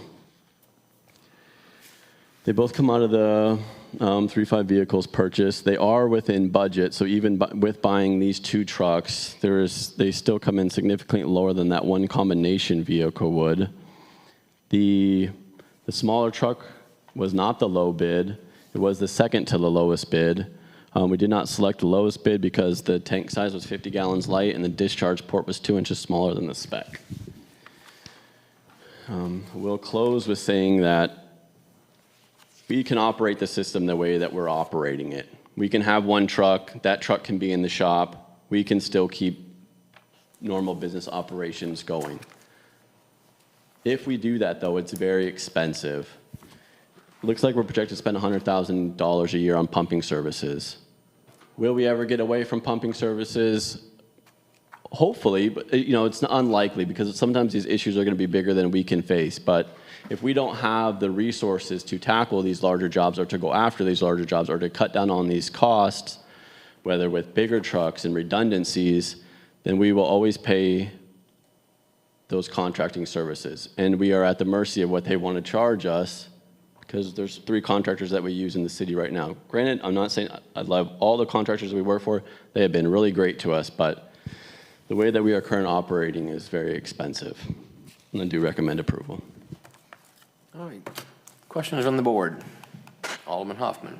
This is just more of a comment. I support this wholeheartedly, and for every reason you just explained, but also because Osage Beach is growing, and this is a problem that we've been dealing with for decades, the sewer, and we're only going to have more people. Now we've got a gigantic oasis coming in. I think it's good to get ahead of this, so I fully support this. Alderman Ross. So I appreciate the information that was provided, but before we get started on this, I'm trying to figure out why this is not a first versus a second reading. I still don't understand that, what the cut. It's not an ordinance. Well, some things are, though. Some of our purchases are ordinances. Some are, but this is not an ordinance. All right, Drew. So I'd just like to understand that, because I haven't got that answer. All right, would you like to clarify? It's a motion because it's an already budgeted purchase. So it's the exact same as the previous motion to purchase the So it has nothing to do with whether it's single source or bid out or anything like that. It's whether or not it's budgeted? Yeah, I think so. Yeah, the budget's the ordinance. A lot of the things we buy that are ordinances, and we buy that are ordinances is because they're contracts. When we do a contract that's a bid, we have to do a first and second reading because the contract, we need an ordinance to support the contract. But when we buy vehicles or units or single things, we've never had contracts. We've always had them, we've done them by motions, and we only need one. Okay. I had an explanation that was different than that before, so I was trying to get that clear in my head, okay? There's no doubt you need 2 trucks, okay? Not arguing that at all right?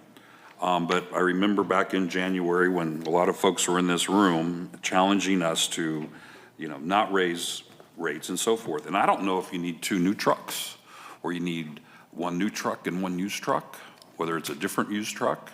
But I think that just because we have the money to budget is not a reason to purchase 2 new trucks. In my mind, we need more information. There's trucks out there that can be purchased we went through this once with the airport, and we slowly moved up to newer trucks, and we saved a lot of money, okay? And I think, honestly, we owe that type of diligence to our constituents, and especially those folks that are paying the more expensive sewer bills, that we look at that and see if there's any opportunity. Because when I asked the questions before, I don't know though that you saw the email, we did not investigate that, okay? And so at this point, as much as I want to give you a truck yesterday, okay, I'm not convinced the best way is just to approve 2 new trucks because we have a budget for it. And so at this point, I can't support it. Not that I don't support you having 2 trucks, okay? So that's all I have. Any other comments or questions from the board? Alderman Rucker. Well, I support it.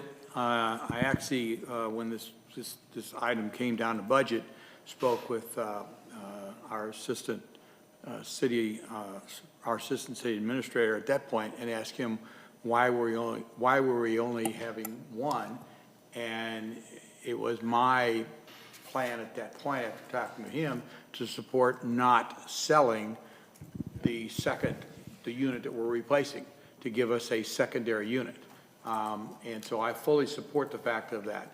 I ran an operations of dealing with septic and stuff, and we had a big truck, a medium truck, and 4 little trucks. So the need for redundancy is valuable. I do have concerns about the relationships with your the private vendors out there. You have a great relationship. I know who a number of them are. I know who some of them are. The problem is there's no guarantee they're going to be there because they're private. So for us to rely upon them, you know, they go out of business. A number of things can happen that they may not be there. So that's why I support what Alderman Hoffman has said, is that we do need this support. We do need that backup. I was hoping this other unit we had would have been stronger mechanically than what it is, but I support the fact of getting these 2. I think it does help us contain cost and does do what we need to do to help our citizens out to maintain costs of this, because we're keeping the cost down of what it's going to cost for that private vendors out there. So with that being said, I support it. Thank you. Any other comments or questions? Seeing none, do I have a motion to approve? Alderman Rucker, do I have a second? Motion approved. Second. Alderman Hoffman, roll call, please. Alderman Varela? Yes.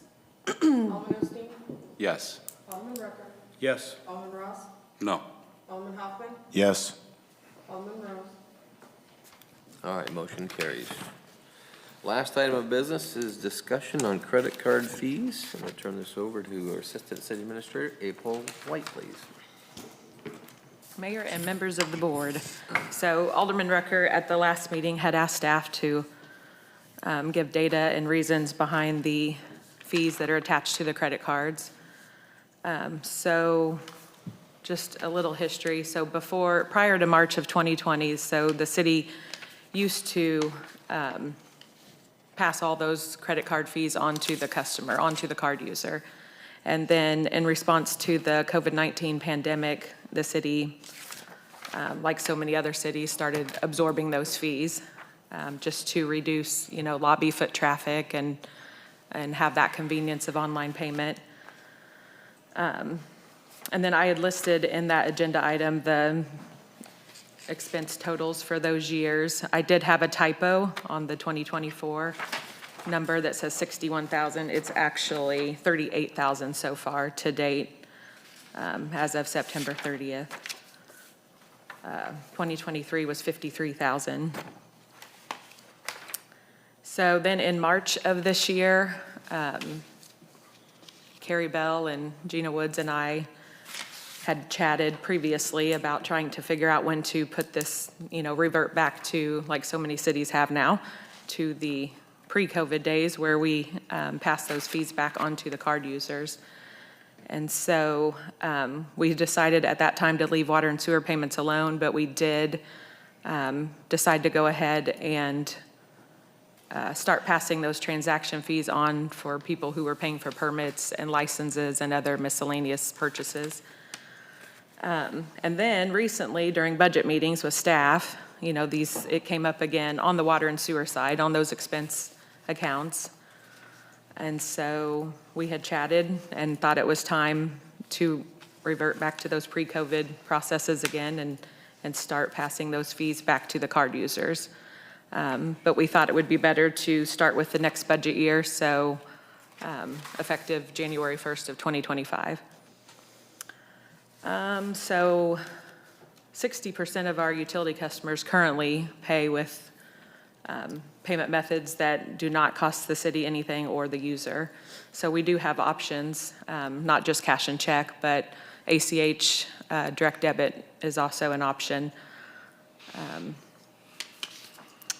And so most cities have, because there's, you know, through chatter, through our listserv and our professional organizations, the majority of the cities have already reverted back to those pre-COVID days where they passed the fees back on to the card user. So for budgetary reasons, we thought it was time to revert back to that as well. And I can answer any questions that the board has. All right, questions from the board? Alderman Rucker. Yeah, I guess I'll start off, or maybe the only one since I'm the one to ask for it. A couple of things. First of all, my body's going bad on me, but my brain's been able to be pretty good. And my memory is where I guess maybe there's a little problem here that we're having. I support the fact of making the change now that we have the information. My problem is the fact that my memory tells me back when we were dealing with this stuff that the board had made that decision. I had asked staff to help me out in that area and was not able to find anything in the minutes. I had researched the minutes myself already, could not find anything in the minutes that said anything about it. But I do remember the conversation that we had on this diocese. I could go into great detail on why I remember it, but just because of some personal reasons and how and what and where is, but I do remember it. And so it was a board decision, and that's what upset me in the fact that staff had made the decision to change something that this board, as far as I'm concerned, had the one that had supported and passed it. Now, thinking through that over the last number of weeks, I guess it could be possible that it was presented to the board and not made the minutes because the board, because our city administrator did not request a motion to allow it, and maybe it was presented to us as a bit of information. And that could have been very possible on why I am not correct. But I do remember the conversations, and I, again, thought this board had approved it and had said okay. So the old story, spilt milk, you don't cry over spilt milk. So that's behind us. But moving forward, I support it, but I have some questions. First of all, has the Hancock Amendment been thought through on this process? Because we are increasing fees. We are adding fees that we used to not charge. We allowed for the credit card, and now we don't. So I have a concern of the Hancock Amendment, and I don't know, again, I don't know, since staff made this decision, and I realize some of it was prior Devon, some of it was after Devon. So again, I'm not throwing stones at somebody that they did wrong, but I want to make sure it's been thought through, because I have a question on that to make sure it is, that it meets the Hancock Amendment. I think we're probably okay, but I just want to make sure we're answering that question and making sure we're okay. I will have to do some research. Again, that's kind of a question I'd rather get before a meeting, so I can do the research first, so I can have the answer, an intelligent answer for you, on the dais. But off the top of my head, I'm not concerned about the Hancock Amendment. But I'll have to do some research to give you chapter and verse on it. But yeah, that's a question. If I can get it before a board meeting, I can give you a much more thoughtful answer. One of the things that I recall back in the days when I dealt with the Hancock Amendment, which has been a number of years ago, so obviously some things have been changed, case law, et cetera, was it may, one of the things to make it okay with Hancock Amendment was the fact that it was public and was voted on by the elected officials. Again, this may be different, so I'm not asking for the answer. I'm just saying, just think about that as well. If I don't believe that's the issue, but I also don't believe there is an issue. Okay. So, but I am concerned about the Hancock Amendment on this issue. Kevin, can I make a comment to Kevin, please? Kevin, I'm remembering some of these conversations. I believe that we as the city put a temporary hold on assessing those fees due to COVID and more, I don't want to say, or less in-person payments, et cetera. So I don't think the Hancock Amendment comes into play because it was never we were making a decision to permanently negate collecting those fees. It was just a temporary hold, which we've never come back to circle around to say, okay, let's go back to charging those fees. So I think we're fine there. Well, again, I remember the discussions about it, and I thought it was presented as temporary based on the pandemic and the circumstances. Again, if we did that, yeah, okay? And there's nothing in the minutes that said we did that. So we can't go back, and I'm not sure exactly the nitty-gritty on if we put it on hold or how long we said or, whatever, but I do remember this board had that conversation about this issue.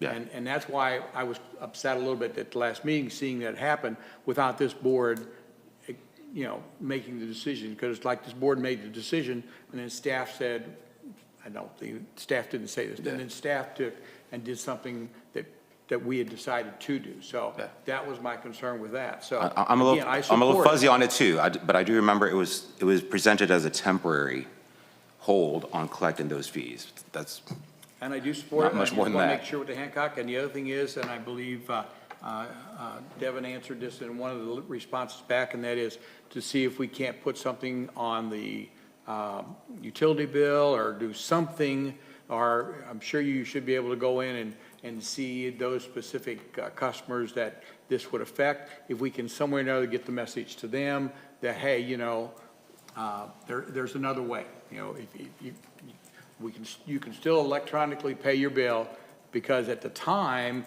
again, going back then, at the time, I don't recall there being a way introduced that we could have had people electronically pay their bill without charging. No, So ACH draft was still in effect then. It's been in effect longer than we've accepted credit apparently cards. that wasn't something that we Yeah.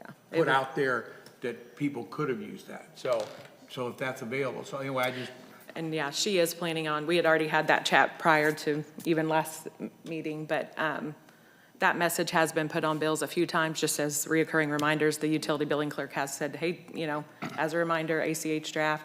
But we had planned on, there is a way for her to, Keegan Powers looked into it, and there is a way for her to do a mass email to all of the existing online account people, especially the ones that have the reoccurring draft.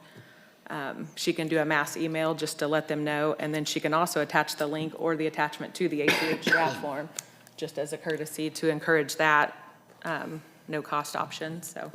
I just think it's important that we bring that to Educate. them and again, so I wish our minutes would have reflected exactly what we said, but and it may still be somewhere in one of the meetings. I didn't read all the minutes for that 6-month period all around that time, but anyway, that's my 2 cents. Thank you. Alderman Rucker, I have an answer to you on the Hancock Amendment. It's a user fee, not a tax. The Hancock Amendment only applies to tax. Okay, thank you. I didn't want to shoot from the hip, but I found it while you were talking. Any other discussion on this? I have a couple questions. So this information that got sent out on this spreadsheet, I'm not sure I understand what expense versus revenue and net expense really mean. And I guess the bottom line question I have is does it mean that we're gonna credit card fees of $61,000 year to date is what we didn't collect because we suspended those years ago? I'm trying to understand how to read this. What does this tell me? Yeah, so with accounting, we always have an expense side and a revenue side. So some of those fees are offset, that we, everything in the expense column is what we get charged from the credit card processor and from the online payment software. But then any fees where we are passing the fees, any of those credit card fees that are getting passed on to the card user show up in that revenue column. So as soon as the transaction is placed and then funded, usually 2 days later from the credit card processor, so that revenue is realized right then. So in the simplest of terms, since it's a full year, 2023, we got charged $86,067 for the use of these credit card payments that other folks, so we ate that. We reduced our, lack of a better term, profit. Right, that includes airport, but yes, that's. Okay, all right. Yep, in 2023, the city Well, I didn't absorbed realize they were near that 86,000. high, so, and I do support this. But the ACH is something that I have a question on. I went online to our website, I couldn't find anything about how to do anything with that. And maybe I missed it, and if it's there and you know it's there, then just call me later. Yeah, it's on, sorry. But I don't know if other people out there are trying to figure that out, but I can tell you I am, and I couldn't figure it out. Okay, And so hopefully, I would just say this, that if we're back to somewhere along the line of what Kevin's saying, if we're going to reinstitute something like that, if we're going to start doing something differently like that, especially when money's involved, that, you know, give us a heads up. Okay, I don't know that you need our approval, but I'd much rather know about it so when the call comes, I can explain what's going on versus having to tell people, I don't know, and, you know, and I'll have to get back to you. Just how we work together. That's all I have. Thank you. All right. Alderman Hoffman. Yeah, just real quick, we did talk about this at MML a little bit. I was supporting Alderman Rucker in bringing this discussion up. I wasn't there back in the day when this was done, but I would echo what Alderman Ross said. You know, if it didn't need a vote, great, but go ahead and shoot us an email. You know, let us know so that, you know, we're just not, so we just know what's going on. It would seem to me, though, if this came to the board and you needed a vote to change it, you would need a vote to change it back. But if all those minutes are missing, we trust our staff, you know, it is what it is. They're not missing. There was never a vote. It was a discussion that came up.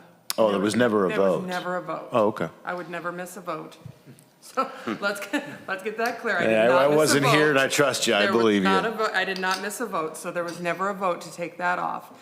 I think Gina maybe had made a discussion and said that's what was going to happen. You guys was okay with her going to go ahead and removing it during the COVID period. There was never a vote that you guys took to take that fee off. We're going to, yeah. I understood. I just didn't, I wasn't here back then, Yeah, so. I just want to make sure that we got that. I did not miss a vote. Understood. That was it. Any other discussion on this? I'm in support of passing the fees along to the customer. I think there's alternative methods of paying, so. Very good. Does that take care of it, April? Yes, sir. All right, very good. All right, we're going to move on now. What are we going to move on to? Oh, yeah, staff communications. Devin, City Administrator, please. Good evening. First, I wanted to address the budget amendment that was taken last meeting in regards to the engineering services provided by Cochrane. I did do research on the previous budget amendment that was passed prior to my arrival, and there was a little sentence at the bottom of the memo, not the ordinance, that I should have included. So the estimated ending cash balance in Fund 10, which is the fund that we are in regards to that budget amendment, is sufficient for the requested amendment for the additional engineering services for Cochrane for this year. And then, does the board have any questions in regards to that? No? Okay. And then I just wanted to, I had emailed all of you yesterday in regards to the Chamber Annual Fall Dinner. Morgan emailed me yesterday and I passed that on. It's next Wednesday night. That starts at 5:30. I will need to know if you plan to attend and who you want to bring with you.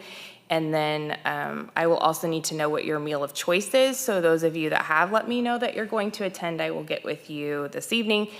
And it's my understanding that the city will pay for the attendance of the board or staff, but guests will need to pay their own way. So please let me know if you plan on attending and I will let Morgan know. And that's all I have. All right, thank you very much. Assistant City Administrator, April White. I have nothing. What? No? Talked her up enough already tonight? I know, that's right, you're on vacation. City Clerk, Tara Barris.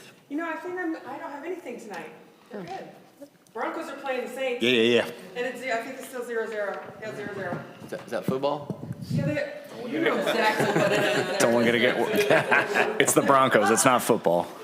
Stop it there. What table that there? Oh. Hey, you zip it. City Treasurer, Carrie Bell.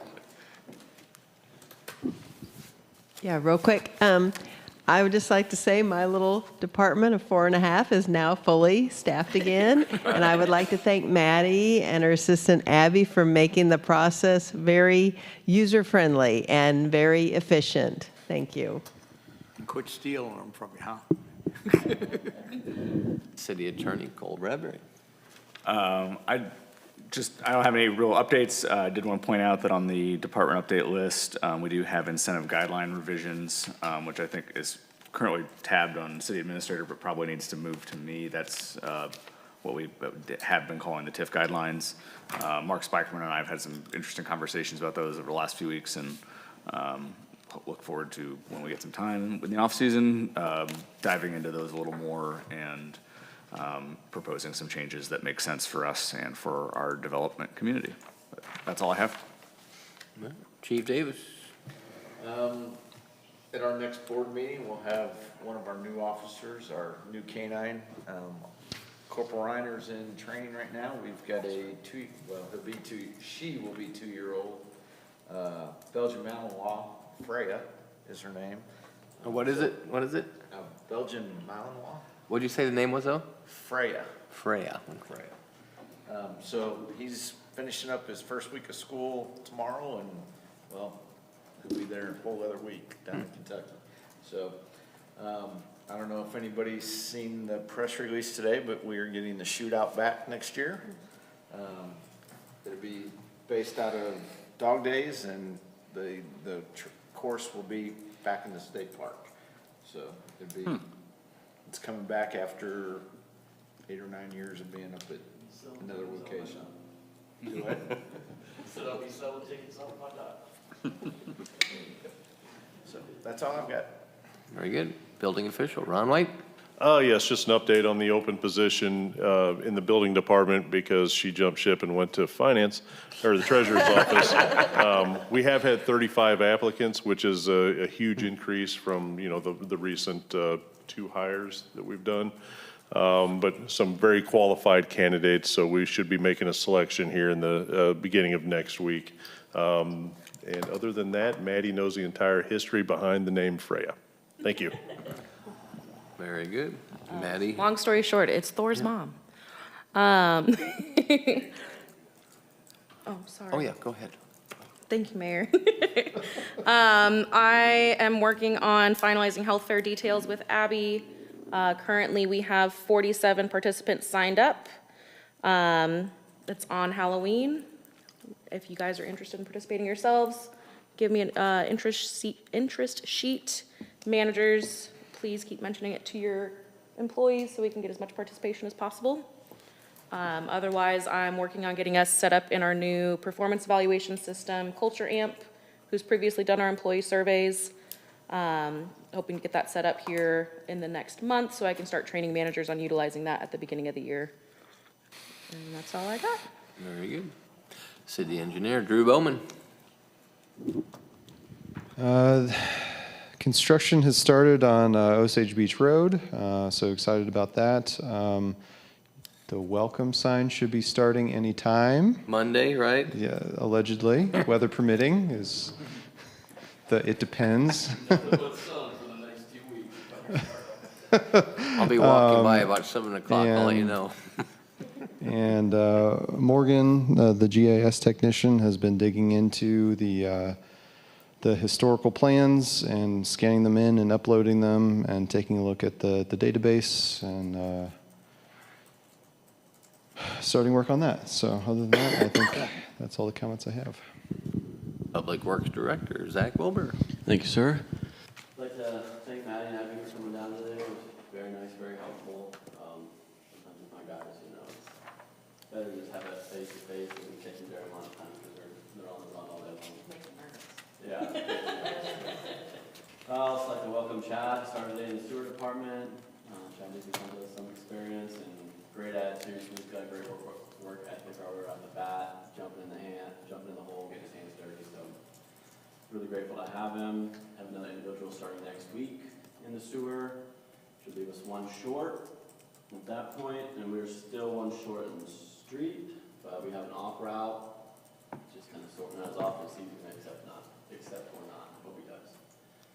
Other than that, ran into some snags with the Apex unit. Just operationally, had a lot of work going on. It's down there. It's in place. It's piped. It's got electric. We have to modify the gooseneck vent that's on the old lift station to the one for the Apex unit, and we still have to do the mini split for the HVAC for the Apex itself. Once that's done, you take all your pictures, and then you schedule the startup with Apex. So hopefully we, we don't get done Friday, Monday, Tuesday, work permitting, we can get that knocked out and get on the schedule for Apex to come down and do the startup. How long, did they give you some indication how long it'd take before they could come down once given the go-ahead? No, usually it's 2 weeks. That's what we saw with the sand. So you have to take all these pictures, and yep, that was done, and that's hooked up, and that's connected, and that's there before they even will put you on the list. Thank you. City Planner, Kerry Patterson. I don't have anything tonight, Mayor. Waited all that time just to say that. You know, there's a lot I can say, but there's actually nothing I can talk about. All right, very good. All right, Alderman Rucker. I would just like to echo what Chief said. The 2025 shootout here in Osage Beach, that I seen that today, and that was very near and dear to me because I was involved, unfortunately, in the group that moved it away from Osage Beach. We didn't have too much choice because shooters was where we had it at, and we had to do something with it. And to be very honest, at that stage of the game, the fire chiefs were the ones that were running it, and it was more than what we needed to be doing, and that's when the shootout started to step up more. So I'm very, very excited to see it back here. Very excited to see it be back here, not only from a standpoint of the tourism back here, but the revenue that it's gonna bring in with all the activities down there, and very excited for that. So looking forward to it. Thank you. Thank you. Alderman Barilla. I just want to say thank you to the parks and all the staff too for last Saturday's Fall Festival. It looked like it was a great event, and so thank you. Alderman Hoffman. A couple things. I spoke with Joey Hom last week, which is the owner of Andy's. He gave rave reviews about the process over there and how our team has handled that station, and he seemed very pleased with the lack of aroma coming from it. So well done, Zach, and your team. I want to thank everyone for the dog park and the Fall Festival. There's a great amount of people out there, lots of dogs. My dogs slept all day after that, so it was great. But I really just from my bottom of my heart, I appreciate everybody supporting it and coming out there. Just seeing all of our staff out there was really awesome. And at Lowe's, well done. It was just fantastic. Shootout, just awesome. Very excited about it. Lots of revenue, hotel rooms. It's just a better place to put it. It's a lot safer on the water to have it there than where it was before. The no wake makes a lot more sense. And I hear that Dog Days is the head of it, and there might be a band called Johnny Lackey and the Pocket Aces headlining that night. Just a rumor. And lastly, Devin, I'm in for dinner, but I don't need a +1. You sure? 100%. Okay. It's still a week away. I'm good. Alderman Osteen. Everybody's been talking about the shootout coming back to the city of Osage Beach. A little personal story. I was the server manager the first 2 years Shooters 21 was opened. They cherry-picked me from Tuckett's Restaurant, which is right around the next cove. I could tell you some horror stories about the first year it was put on, but I still have a bright neon t-shirt that says "Step" on the back. First annual Shooter Shootout with some crappy Impala or fountain boat on the front. Yeah, compared to today's boats, it's pretty hilarious looking at it because it's only probably like a 25-foot boat. But anyway, just a little personal story. I was there the very first year the shootout happened, so it's funny to have it coming back to Osage Beach. I've got a question for Mr. Wilburn real quick. We're purchasing 2 new pump trucks. What are we doing with the one we currently have? I did not see that was any part of it a trade-in, or we are maintaining that as a third vehicle, or? I have it as a replacement. Personally, I keep all 3. Just seeing what happens when we have one down and we need it. I mean, no, if you always only need one, you're fine. If you need 2 and one of them's in the shop, and you're paying, we'll have our truck in for 10 days. Well, 2 weeks, it's probably gonna cost $12,000 to have it in the shop. So it's kind of, everything's fine, but yeah, currently right now it's slotted as a replacement. Okay. I'll change the math as well. Okay, I was just curious. And lastly, since we will not be on this dais before the end of the month again, I just want to wish everybody a happy and safe Halloween. Yes, we will be meeting next week, but once again, those are not on the dais, so therefore we do not have a chance to have public comments. So anyway, happy Halloween, everyone. That's it. Thank you. Alderman Ross. Yeah, thank you. Couple, three things. One, recognition. I want to thank Maddie. Even though we haven't agreed on everything, I appreciate all your efforts in trying to, for lack of a better term, and this may not be the best way to put it, clean up and take the HR function forward. You're doing a great job. I want to wish Phyllis out there, she's getting better. I talked to her yesterday, but she still wasn't sure that she was going to feel good enough to come. So apparently she did, and I haven't talked to her today, but hopefully she's had a viral infection that has been really hard for her to get over. So anyway, missing her. The only other thing I have, and Cole, you brought up about working on the TIF policy or economic development policy, okay? And we can, if you want to talk later, that's fine. I would just say that when it comes to Chapter 353, I've talked about this, thought about this, and possibly even for Chapter 100s, that we need to implement a but-for approach, right? And that but-for approach is probably validated by financials like Columbia Capital. So just a couple thoughts on that. I agree. Okay, and that's all I have. All right. I too just have a few little things here. Last week I did have the opportunity to go to, I was asked to speak at the RE/MAX Real Estate Symposium. Did that last year and also this year. And a couple of my statements have to do with Osage Beach and just how well we are getting known around the state. There's so much going on here. The Real Estate Symposium, the lake's not closing down anytime soon. There's still a lot of property, and then they gave a bunch of statistics on how many homes are being sold over $1 million. And some 10, 15 years ago, there were like 3. Now it's just common. People are coming down here, people are spending money, and the old philosophy of shutting the door on the way in is not happening. We're moving and we're shaking, and people are talking about us, and people still want to come down here to live because of a lot of the things we're doing here.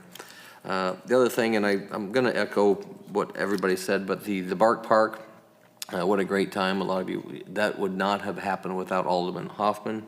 So thank you so much. I know when we first talked, when that dog was in the kennel back there, and then the Public Works was great in moving the dog kennel over there, and Ron found us a kennel, and we have heating and air conditioning, and the police taking care of the dogs. We are a giving community, and like I said at my announcement at the Bark Park, I mean, we really try to do as a board and as a staff and as the mayor to spend tax dollars appropriately.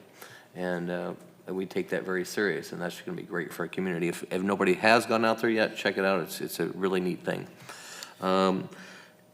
Yesterday, I had the opportunity to go over. I was invited to go to the Missouri Economic Development Council for the district area. And again, people are like, my gosh, what's going on in Osage Beach? We keep hearing you all over the news. So not just locally, but statewide, people are coming to the state of Missouri. We're becoming more and more populated, and people are enjoying it. And the last thing is the shootout. I too am going to echo that. I was texting Jeff Tegetoff back and forth a little bit ago, and I said, hey, or before the meeting, I said that now that shootout's coming this way, and let's start talking to the police department, and maybe it's not possible, but how neat would it be to have the meet and greet up and down Business 54? So we can talk about that and bring thousands of people that go up and down those businesses in the afternoon. So Osage Beach is open, folks, and liking what's going on. I don't have anything unless anybody has any questions for me. Seeing none, I would have a motion to adjourn. No, we have executive session. Nope, I'm sorry, they've been canceled. Nope. Yep, we do not. There's a game on. All right, Alderman Ross, we have a motion, a second. Second. Alderman Barella, all those in favor? Aye.